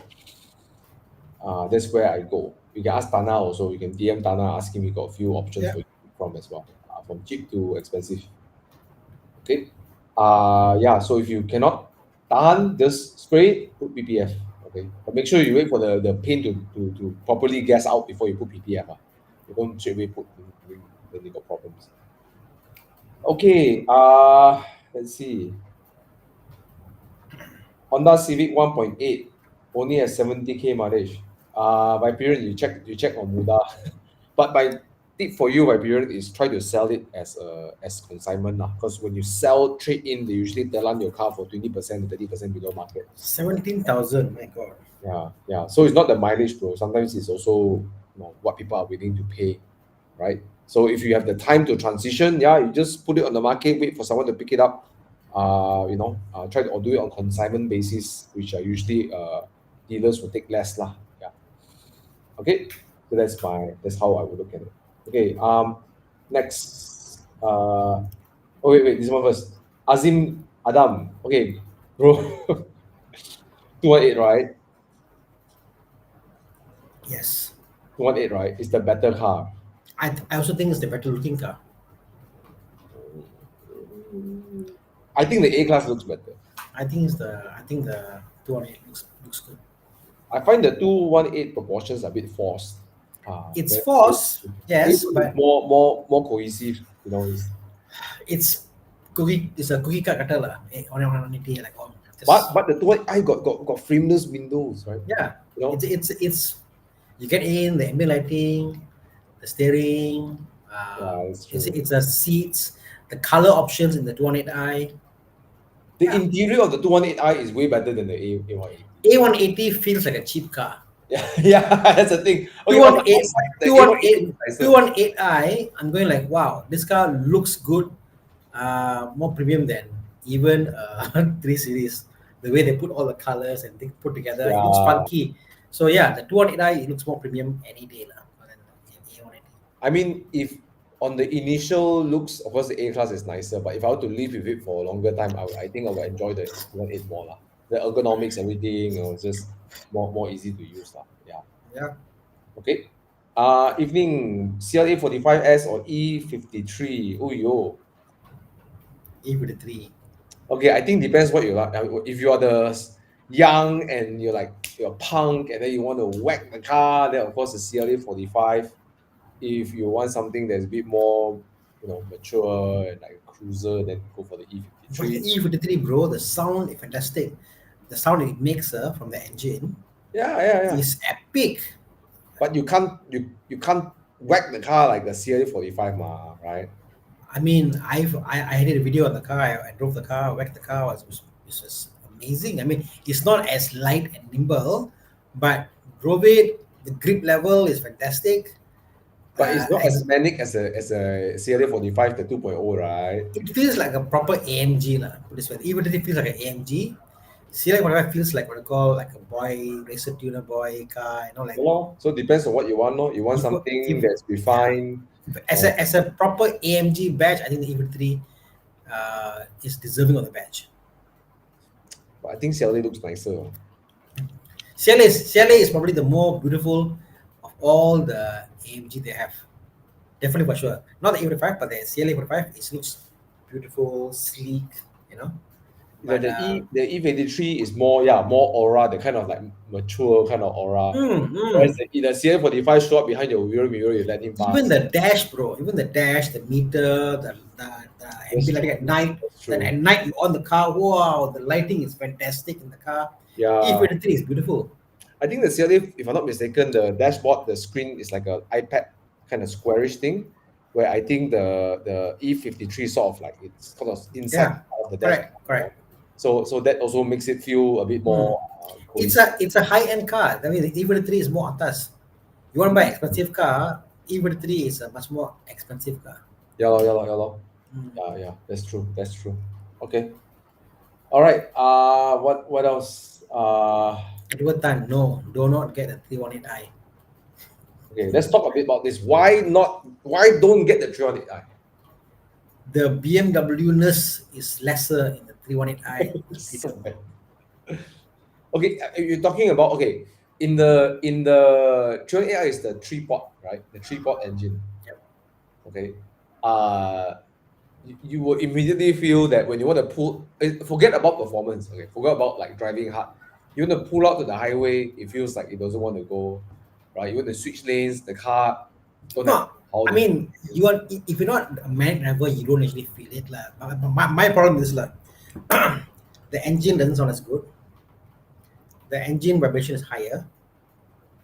I find that it rests a lot, so it doesn't feel luxurious. You buy a F30, probably this is your first Quantica, and then with the car like rev, like yeah. So it doesn't it shows that Yeah. opulence that it should. That's a problem with the car. I think for me, the 318AI engine is the 3-cylinder. For me, it doesn't feel like something that matches the BMWs. Like, you expect this expectation. Keep it in a mini. You, Don't bring it. even in the mini, like, you're trying to get the car to go, and the sound it gives you is like, ugh. And then the 4-cylinder, it will make some noise, but it's not a great noise either. But it's like it feels okay, like proper, right? Okay enough. You can accept, when you try to pull out the highway, and yeah, and for me, I think this is done for certain markets that has like I think Singapore. Singapore. Below certain horsepower, you qualify for what certain class COE. In Malaysia, it's not a big difference. I don't think even the second price is very big difference between 318 and 320. Right? Even if it's 10,000, 20,000 ringgit difference, I'll still go for the 320i. The Yeah. price holding power, value, the interior. And I suspect the liquidity of the 320 is higher, easier to sell 320 than 318i. Oh, 318i has the flat seat on the F30 compared to the more curved bolster seats. Oh, really? I didn't know that. Bro, is like they call it. I think they call it luxury line. They call it luxury line, but it's very basic. Ah, okay. Yeah, and one just look for the 320. Just try the 320, and then you immediately feel that okay, it's worth paying a little bit more to get that one. And I suspect when it comes to selling it in the future, it'll be more easy to sell the. Bro, one more thing. Yeah. 320, if one of your injectors or one of your spark plug is very kurang, it's not so bad like I still jalan lah. 318i, when one of them fail, the car immediately you can feel the car like running rough or issue whatever. Like, it's not as forgiving. If I get 318i, I got one less core plug, one less spark plug, so cheaper to maintain. It's pretty much. You're talking about 50 ringgit spark plug, and you're talking about what you call like a 200 ringgit. I save one core plug and one spark plug.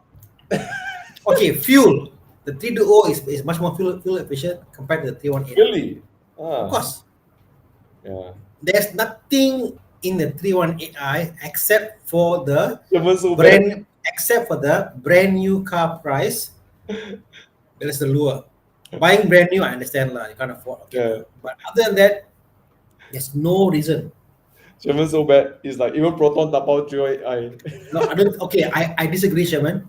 I think 318 can go fast. After tuning all, it can go fast. No, I mean, no, you don't tune. I mean, like, stop. You're right. I mean, like, think of like a Proton X70, No lah. 318 318 from a Smart Tecto. 318 can fight lah. The X70 has got a slower pull, so can. Okay. 318 can tap out. Don't play. Tiguan 2017. I used to have one of these. Looking for 5-seater SUV that's wider, more comfortable, sitting 3 at the back, 200k budget, new car. Wrong person to ask. From new car. Oh boy, I don't know. New car. I can't say much. CX, is it CX?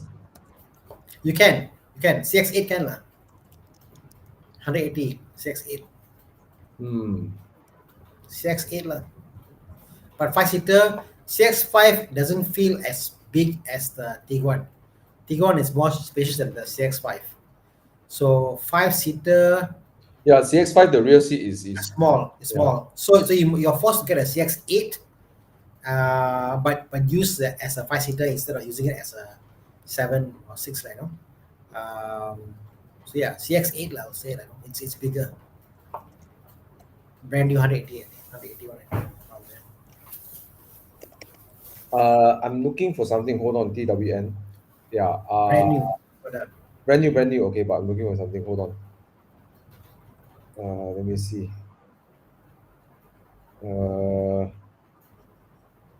Must be brand new. Okay. I think I got something for you. Don't say Cayenne. No. Brand new, Exactly. Yeah, I say brand new. Okay. So, okay, it's a bit slightly outside your budget, but I think because I think Kia is cleaning out their stock, right? So you might get yourself a hands on the Kia Sorento 2024, right? Deepavali, okay, 2024. Yeah, you can get it for Deepavali offer 2024, 198,000, right? No lah. Would you buy that or buy a CX-8? Objectively, I mean, resale value. another option. It's another option, right? Yeah, I'm leaning towards the CX-8 lah. Be honest. Yeah, resale value, longevity, comfort. No Okay, fight lah. the good news is you go to Mazda from Volkswagen to Mazda, you immediately feel that the interior is better. All right. Yeah, it's Don't go biggest. CX-5, bro. TWN, don't go CX-5 because you No, feel that the rear yeah. seat is Small. the beating. Right? CX-5, I look at the outside, so big. Come inside, like where is all this And space the gone? interior, It's rear missing. seat is horrible. It's not say horrible, but it's smaller than the looks lah. Yeah. But it's so big. This car is bigger, right? Look at that Kia Sorento, right? I think they're clearing their fleet. So yeah, it's not exactly new, but you know, this is another option, right? It is bigger.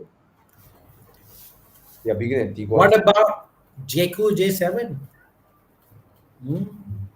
J-Cool. I never driven it, so I can't say anything about it. Yeah, it looks good though. I mean, I want to drive it later, but I looks Bobby driven it. So guys, if you're looking for J-Cool review, Bobby's channel has a J-Cool review. Check it out. All right. Yeah. Okay. Yeah, it does look good. It's a Range Rover-ish kind of look there. Yeah. Yes, Sherman. I'm sorry. Resale value is very good. Come back. To the point, it doesn't make sense. No, I couldn't buying- solve my Phone issue. earbuds issue. Which brand is that? Samsung and Samsung doesn't want to talk suddenly. Erase and pair again. UX, Apple's still best. I become UX. Yeah, man. You know, I'm using my my DJI for webcam. You know, see, bro. Yeah. Eh? Oh, my- you bought your DJI already? It's my no. This is the pocket. The pocket. Yeah. Ah. So using Hey, it for very nice quality. yeah, very nice. Yeah, very good quality. And then I can spin this around. You bought the Creator Campo? So, I can see. You so nice. Yeah. The DJI that you have, Bobby, doesn't Yeah. have that depth of field. The action camera. The one that he has, pocket camera, has a depth of field. So you see the background, foreground has a more Yeah. cinematic view to it. Yeah. Anyways, Agree. I totally agree. See the background, so nice. but yeah, I mean TWN. You know, if you're gonna look for the Kia, I mean, I guess now I'm looking at all the Kia Sorento, right? You might as well go for the Carnival, lah. I mean, it's bigger than the SUV, but He wants 5 to give you. Here, take more. How much you you want? never know when you need the extra. Like Bobby saying, sometimes after shotgun, boom, 3 kids come out, right? Or twins come out, or triplets come out, right? So bad. And the plus, I'm gonna sell my car. They can't afford. Oh, you felt the J7 backseat is smaller than the Tiguan. Hey, Bobby, can you confirm that? Is it smaller than Tiguan, the J7? Sorry, the J7.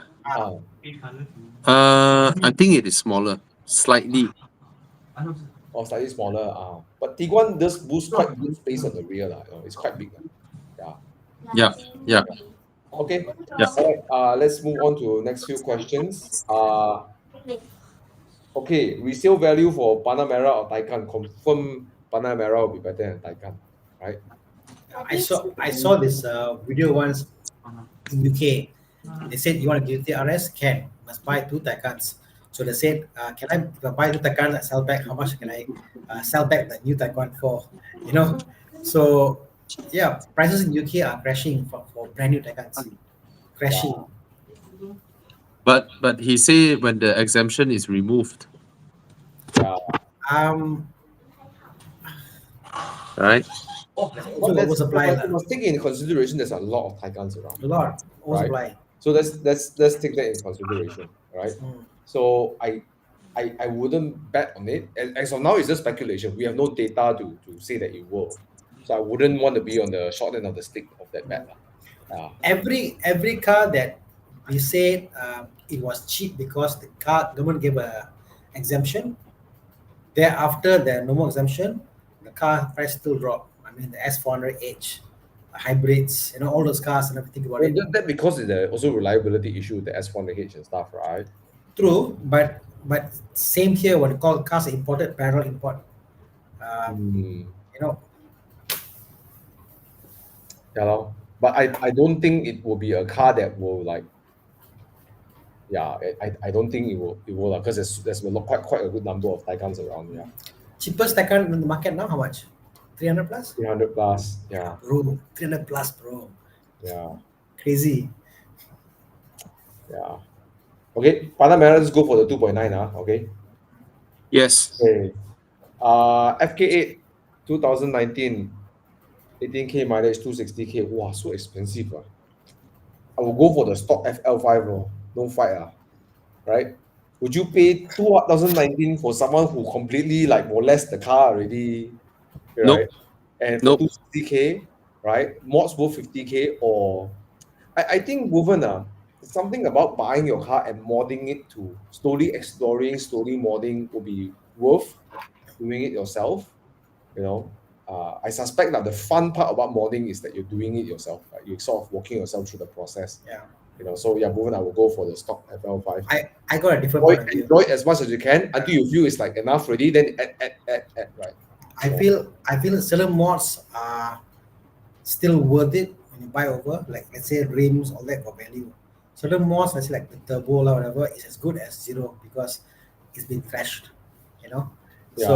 So But yeah. I will buy a car stock, enjoy it as much as I can, then slowly add on more, study, add on. Yeah. So yeah, I would definitely go for the FL5 in that sense. Right?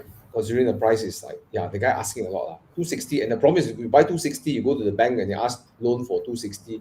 I don't think they'll give you 260 loan. 200K lah. You probably based on market price, 210, 220. So you probably won't get the full loan, no? Which is equivalent to paying 50K to buy the mods anyways, By yourself. If you get the loan approved, okay, Mr. Tana, your loan approved, the car price we agree is 210. Then you're like, I got to put 21,000 ringgit for down payment and to put another 50K to buy the mods, right? So you might as well just buy the car and do the mods yourself, right? Unless you don't want to mod lah. Yeah. Okay.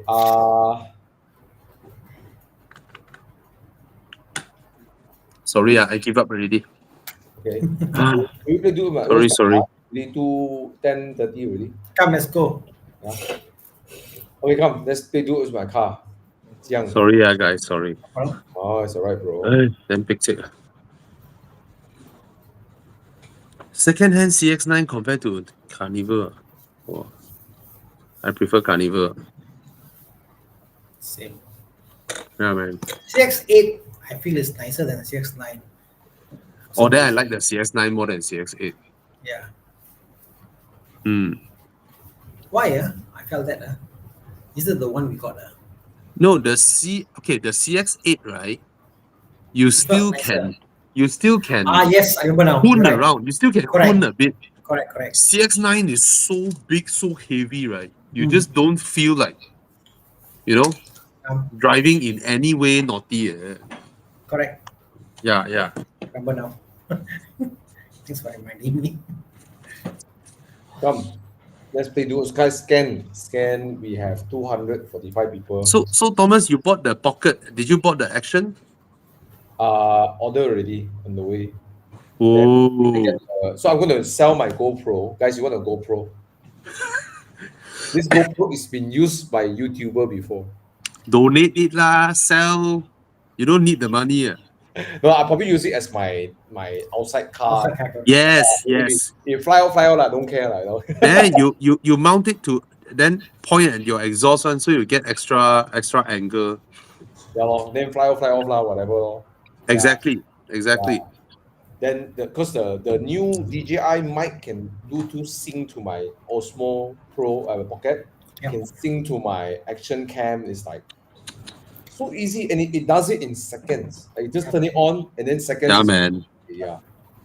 I'm really sick of GoPros. Just I've been on DJI since I have my DJI from the first one. I love it. But lately and you know what? Like GoPro, you want to transfer file, it's like you want to pull your hair sometimes. Like Really? now I experience the seamless plug into my laptop. It's Yeah, lor. charging while I take my files out. It's a thumb drive. Oh. Yeah, lor, it's a thumb drive. That I'm pulling my files out from the DJI. At the same time, I'm actually charging my phone and charging my thingy. Right?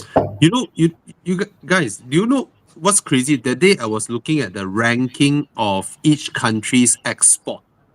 Okay. Mhm. So which country exports the most? Number 1, number 2, number 3, like that, right? Mhm. So number 1 is China, right?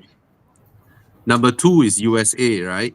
Mhm. USA, right? And then they list which industry is their number 1 export. USA is petroleum. Okay. China, right? I was shocked.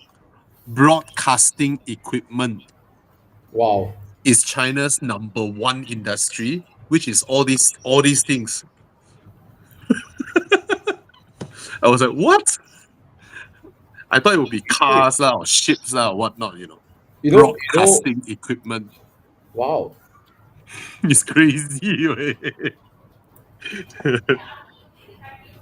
Wow. Hmm. According to What's that? okay, I may do more research lah, but DJI is a way bigger company than GoPro.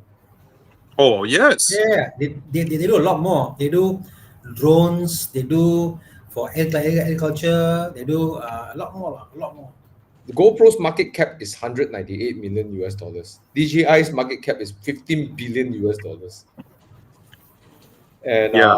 the sales revenue, okay, I don't know what's the latest one, but the sales revenue is 3.8 times more than GoPro. See that? See that? Number 1 exporter, China. Top export, broadcasting equipment. Wow, wow, Germany, cars. UK, gold. Gold? Gold. Yeah, they steal Africans' gold, then they export. I didn't want to say it. I didn't want to say it. It's so bad. It's crazy, right? Singapore It's- circuits. India. Yeah. Packaged medications. Oh, interesting. India. I mean, those are hardcore industrial stuff, right? And China is like, what, number 1? Broadcasting equipment. What the hell? All right. Yeah, but yeah, after using DJI for a while, I'm quite convinced of the I mean, this guy has got a point there. I think the fact, I think all the 5G equipment and chips and all that come under the same. Oh, cell towers and chips. Cell Yeah, towers. agree. Correct. Yeah. Come, let's Smart. go. Jiang, let's go. Okay, quick answer. Brand new Alza, 75K, yay or nay? Nay, right? This guy asked a few times. Let's help him. Bobby. Huh? Brand new Alza, 75K, yay or nay? Cheapest 7-seater, brand new MPV. Is the Expander a better car? Can you get Expander? Costlier. Expander is a 90K, right? 75K can get what? Brand new, nothing lah. But I mean, this type of car, A used Estima, right? yeah, 75K, buy a used Estima. So much better. More things to fix. So- Older car, ma. Huh? Older car, more things to fix there. See? The previous Kia Carnival, 85. Such a good car. Still loanable? Can take loans still? of course, Can. it's quite new. Yeah. Okay. Agree. Okay, come, let's go. Apa ini? Hmm. Ini nampak macam Lexus. Bukan Lexus, ini kita nampak ada manual gearbox punya. Oh, ini gearbox apa? CRZ lah ni. CRZ lah, alamak. Jonah would know because he used to own a CRZ. Okay, manual. Upgrade Android player, wey. Don't play, wey. Tanah, people got VTech, I got iVTech, wey. Don't play, wey. Walao, wey. Okay, come, next. K20 swap, what the heck? Okay, come. Yeah, you could. Oh, golf. Polo. Polo. Polo anytime. Polo anytime. Polo GTI hatchback. Polo. Jonah so bad, I owned that shit for 11 years. Okay, funny story. Last time me and Jonah went up to Genting together. I drove my Mini Classic. So the first half of Genting, I cannot see him. Then second half, I can see him. Then he say, "Oh, I run out of hybrid power already." So my Mini Classic overtake him. Okay, Polo GTI. Come guys, let's see how your votes are. Tana, which one you vote? Don't tell me CRZ. Of course, Polo. The Polo line. Polo lah, right? Even the wet clutch, dry clutch, whatever. You know, I still have my Polo. The 9N3 Yeah. That one Oh, okay. Beautiful.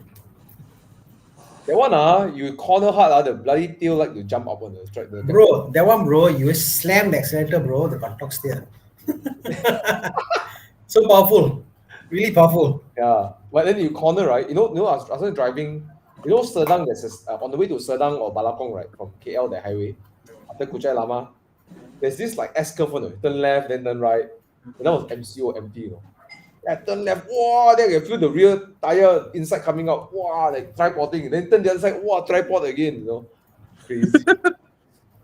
Yeah, damn naughty. Yeah, David Lim, rather buy Mark 5 Golf GTI. You're right. Mark 5 GTI, hard to find stock unmolested. Yes. That's the issue. My wife. Polo you can get.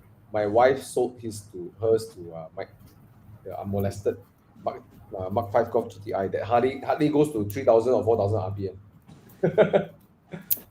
I like that car. Nice to drive. Yeah. Round two. Come. What's next? Ooh.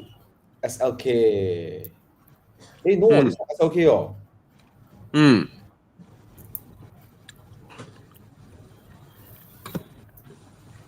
Oh, SLK. Okay. The only guess Z4 lor, the other one. Hello. See? Big Z4. Well, cannot fight interior design, exterior design. Really cannot fight. Yeah, the SLK so handsome, right? I say Z4 looks good. But Tana, this now talk about this. If you drive a Mercedes, you made it. I mean, people see you as made it like, Yeah. But I Z4. Thank God. This is a good crowd, man. This is a very good crowd. But it's a 3-pointed star, guys. Come on, there's anyone. Oh, Hey, come on, someone came lah. Someone entered the chat room. Hey, but Tana, you're right. You look at these two pictures. You drive the SLK, right? People will immediately think, you must be a doctor or something. You bought brand new. Yes. You drive until now. Correct. The Z4 look like you bought last week. I won't see. Yeah, true lah. She right. I was more under the impression, if you drive a BM, they say, this fella will drive fast. This fella might have one from my purple color. You drive a Mercedes, this one businessman. Got the. A lot of things I don't like about the SLK, the steering And the power is so bad. The power on the SLK is so bad. So bad. You think of it as a cruiser, and it's bad, bro. It's bad. Well, I see Baldwin drive it, and there was a few times in Thailand I couldn't catch up with him. Wow, not bad way. Full send. Hmm. Full send. yeah. I mean, No lah, it's you still give a us, bro. What are you talking about? You win. I see the RX6 play 458. no. Sometimes no mood to drive fast one ma. Ah. You're not in sync sometimes. Yeah. Mm. Hmm. Yeah, he keeping up with my father in his the Cayman 2.7. Yeah. Yeah, man. Hey, Baldwin drives well. Yeah, he's a good driver. Yeah. Hmm. Hmm. I Okay. yeah, and you know, yeah, you're right. The looks the personality of the car matching the person. You see, like Baldwin. Imagine Baldwin drives a He, XZ4. he doesn't match the Z4. Yeah, Yeah, right. he looks perfect in the SLK. Correct. Him and his Hmm. wife. You see, the SLK is like perfect, right? You know. Hmm. Okay, come next. Tana will drive the Z4 lah. I won't expect Tana to go on the SLK. So bad. No, it's the same here. I cannot see myself. Financial ever drive controller come out of the SLK. Okay, right? No, Tana got duality. dual personality. Oh. He drives the SLK, right? People think, wow, doctor. Ah, yeah. Ah, he drives the Z4, right? Oh, this one is the Brickfield Along. Bloody hell. The gold chain there. No. And then he wears singlet. Then he's a 1x1 guy. No, he drives the SLK. He's a Jalan Gasing doctor. Oh, Wait, he must. If he shave, right, then which one will suit better? If he shave everything, He shaves. must law. must, right? Yeah. No. Yeah, when you shave, you look very young. I did it a few times. They probably like, oh shit, you look damn young. Oh yeah, Tana is a lawyer in the SLK. Yeah. The one you talk is come out, wow, die lah. Then. Mm.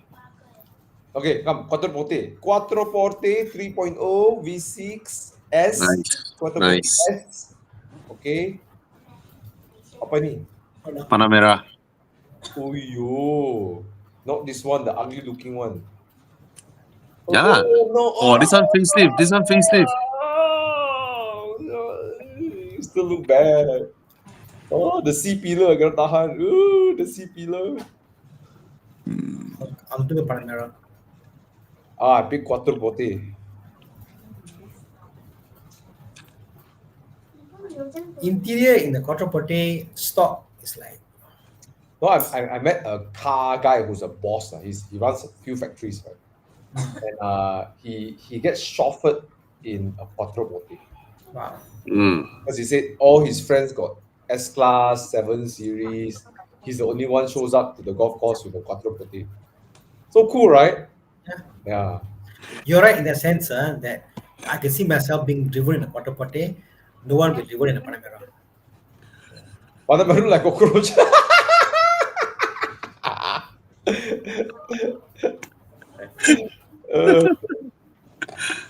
Remember the Top Gear episode where they take the Quattroporte versus Panamera and versus Repeat? Yeah, they drive around the business park one, right? Yeah. See, I made my choice already. Yeah, that one is like the car looks. Jeremy Clarkson is like, it looks nice. Just don't look at the reflection. Oh, the reflection. Oh, I mean, the front looks okay. It's just the rear portion radius. I don't know. But I'm glad Porsche did not create the Panamera into a sedan. Well, your friend Jack Barrow went and say this is not a sports car. Then you know.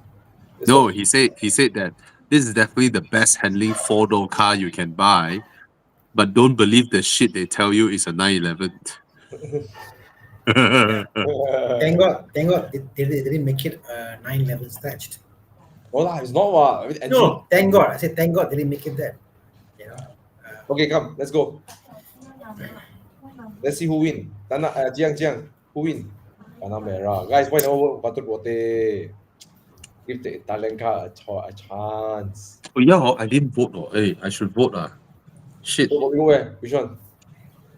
No, I forgot to vote. So which one you vote? Panamera has a special place in my heart. Okay. So I vote the Quattroporte. No lah. Okay, come. Next.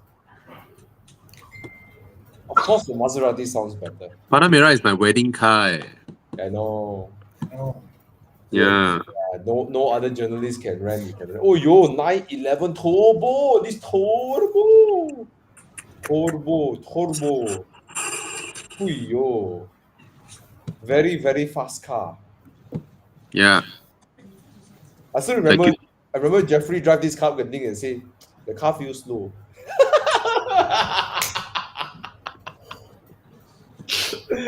Epic comment, man. Yeah. The car feels slow. Oh, the car don't want to take corner, don't want to turn, so lazy.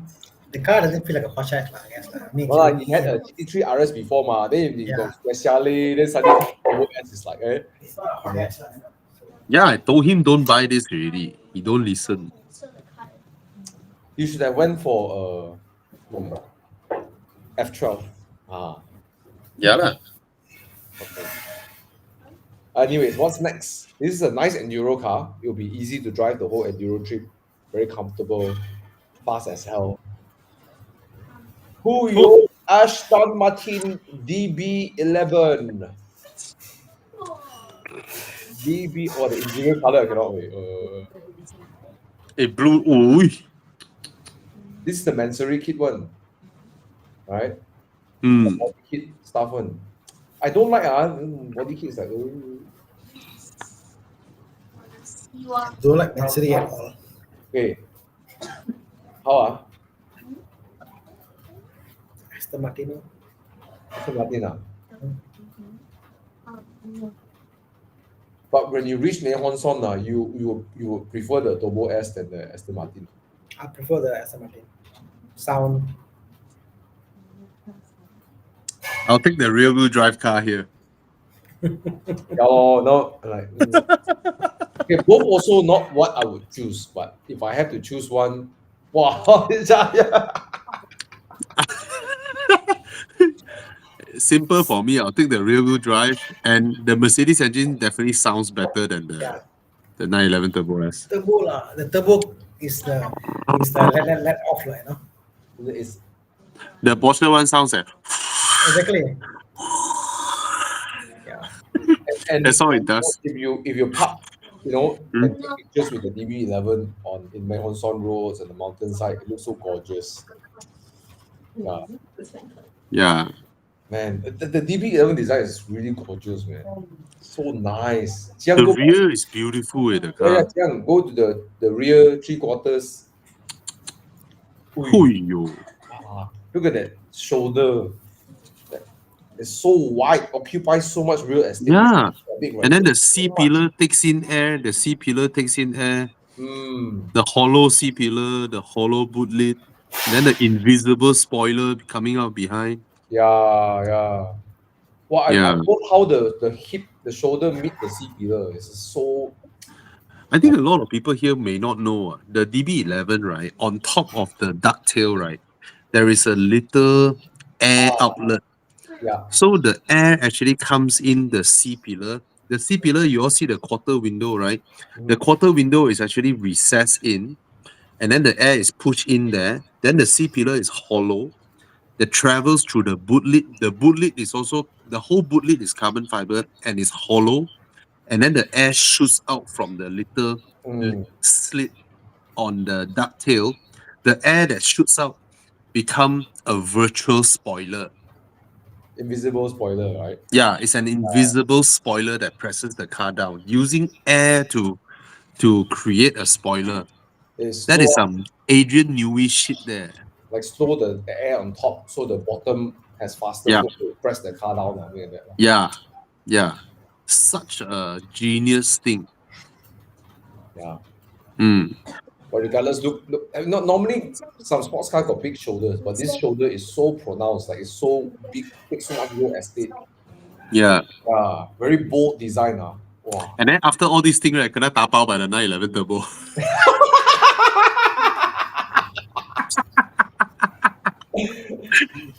Well, I will say this though. I mean, if you take a long distance drive back and forth, you will enjoy the DB11 so much more. Yeah.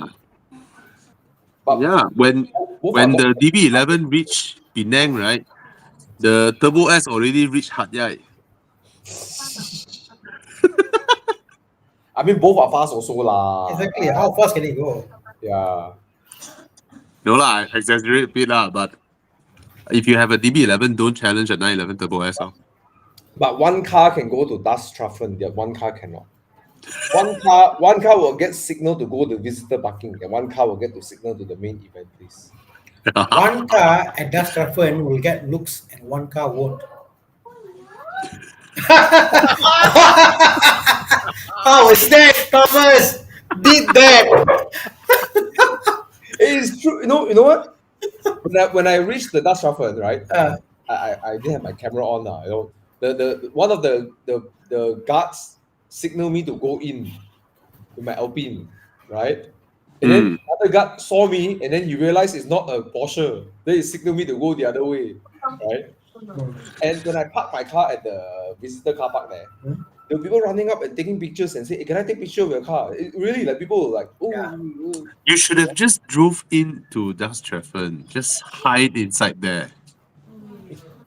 That would be epic. You know right? what I should do if I was you? I get a Porsche logo, stick it in front, put a Porsche logo, drive in, park it there. This is a Porsche, what? Day You know? 9, they still think I'm a Cayman. Yeah, it's a new Cayman. It's a new 7-1. Day 11, they think I'm the next version of the Cayman. Tell them it's a special edition 720. Day 12, they think I'm an EV Cayman.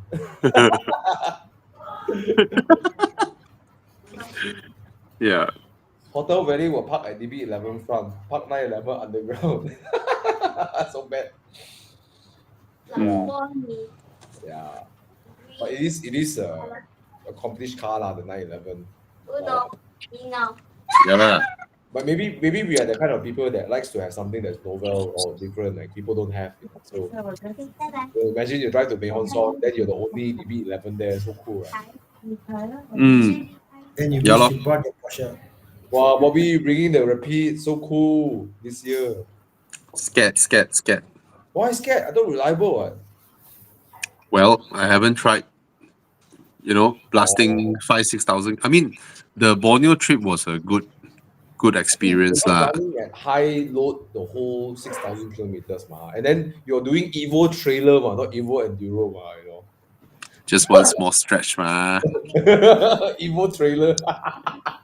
There was no choice. I mean, I don't want my son to suffer so long. That one really.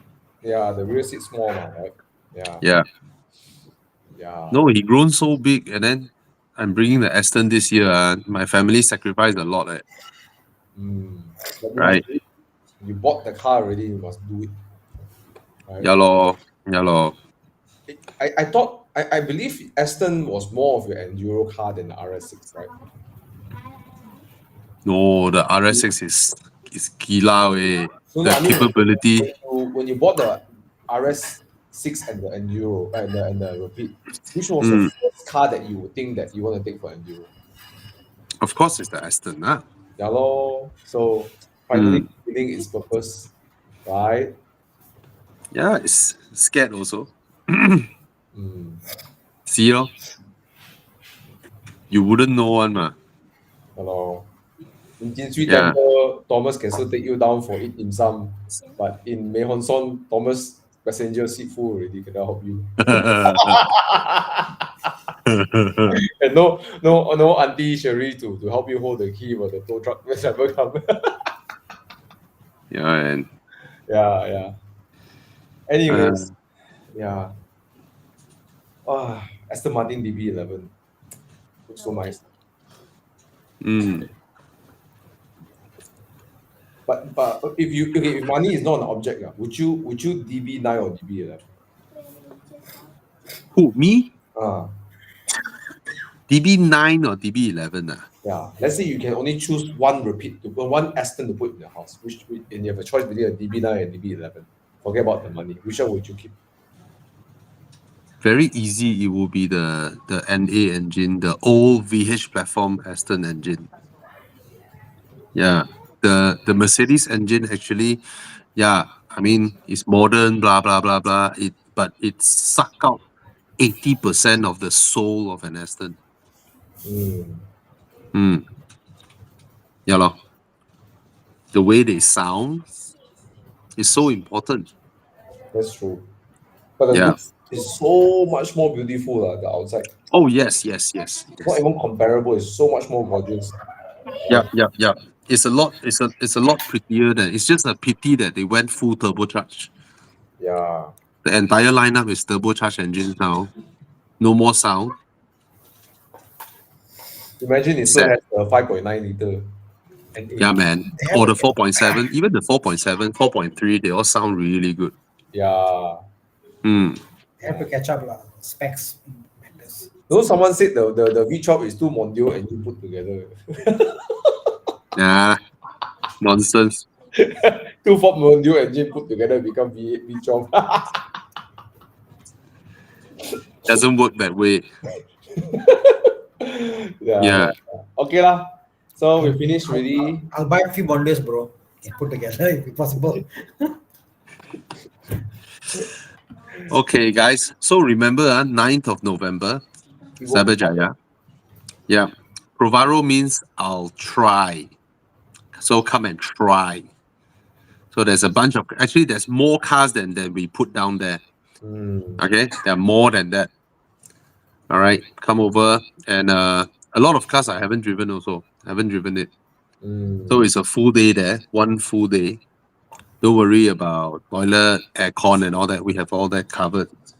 Are there malls And, nearby? So like if the kids, the wife and the kids want to go somewhere and hang out.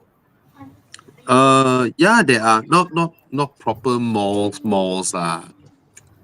shop lots and all that. But the thing is, you can bring your kid or wife over here, and then when you hop in the test drive, bring them along. Yeah, lor. Right? After you drive one car, drive the second, drive the third, and then you can makan, chit chat a bit, then continue drive the others. Then after that, after the whole session, you can chit chat, share with us, Yeah.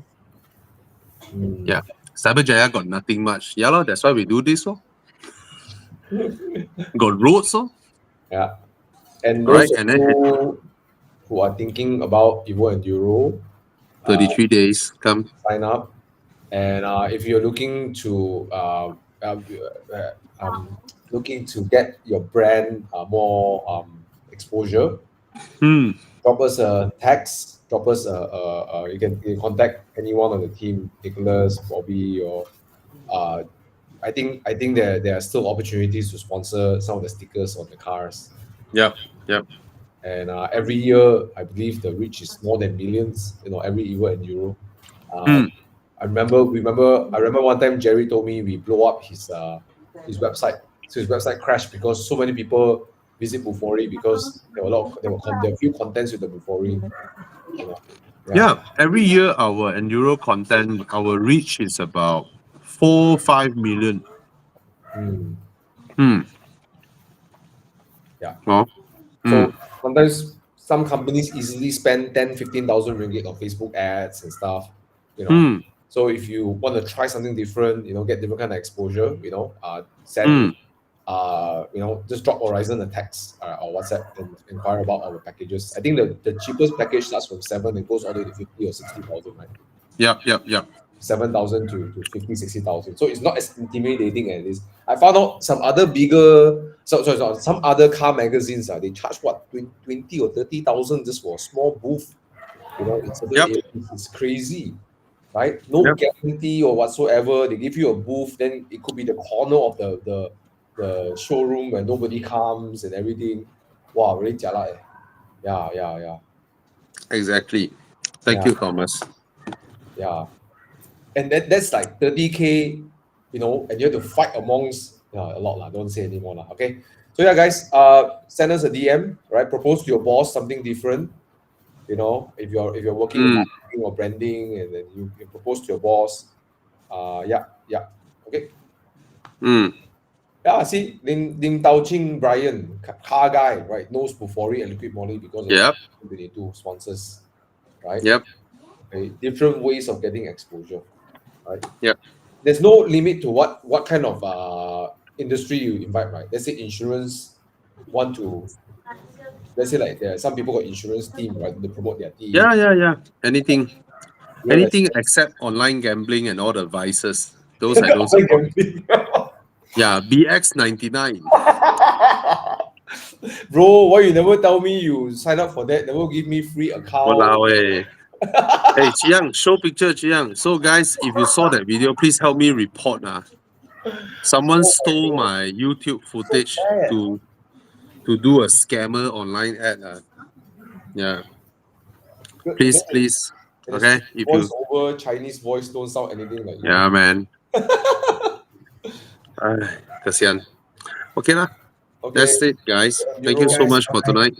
Can't wait for Enduro. Thank you, Tana. Bye, guys. Thank you, Thomas. Thank you, Bobby. Thank you, Chiang.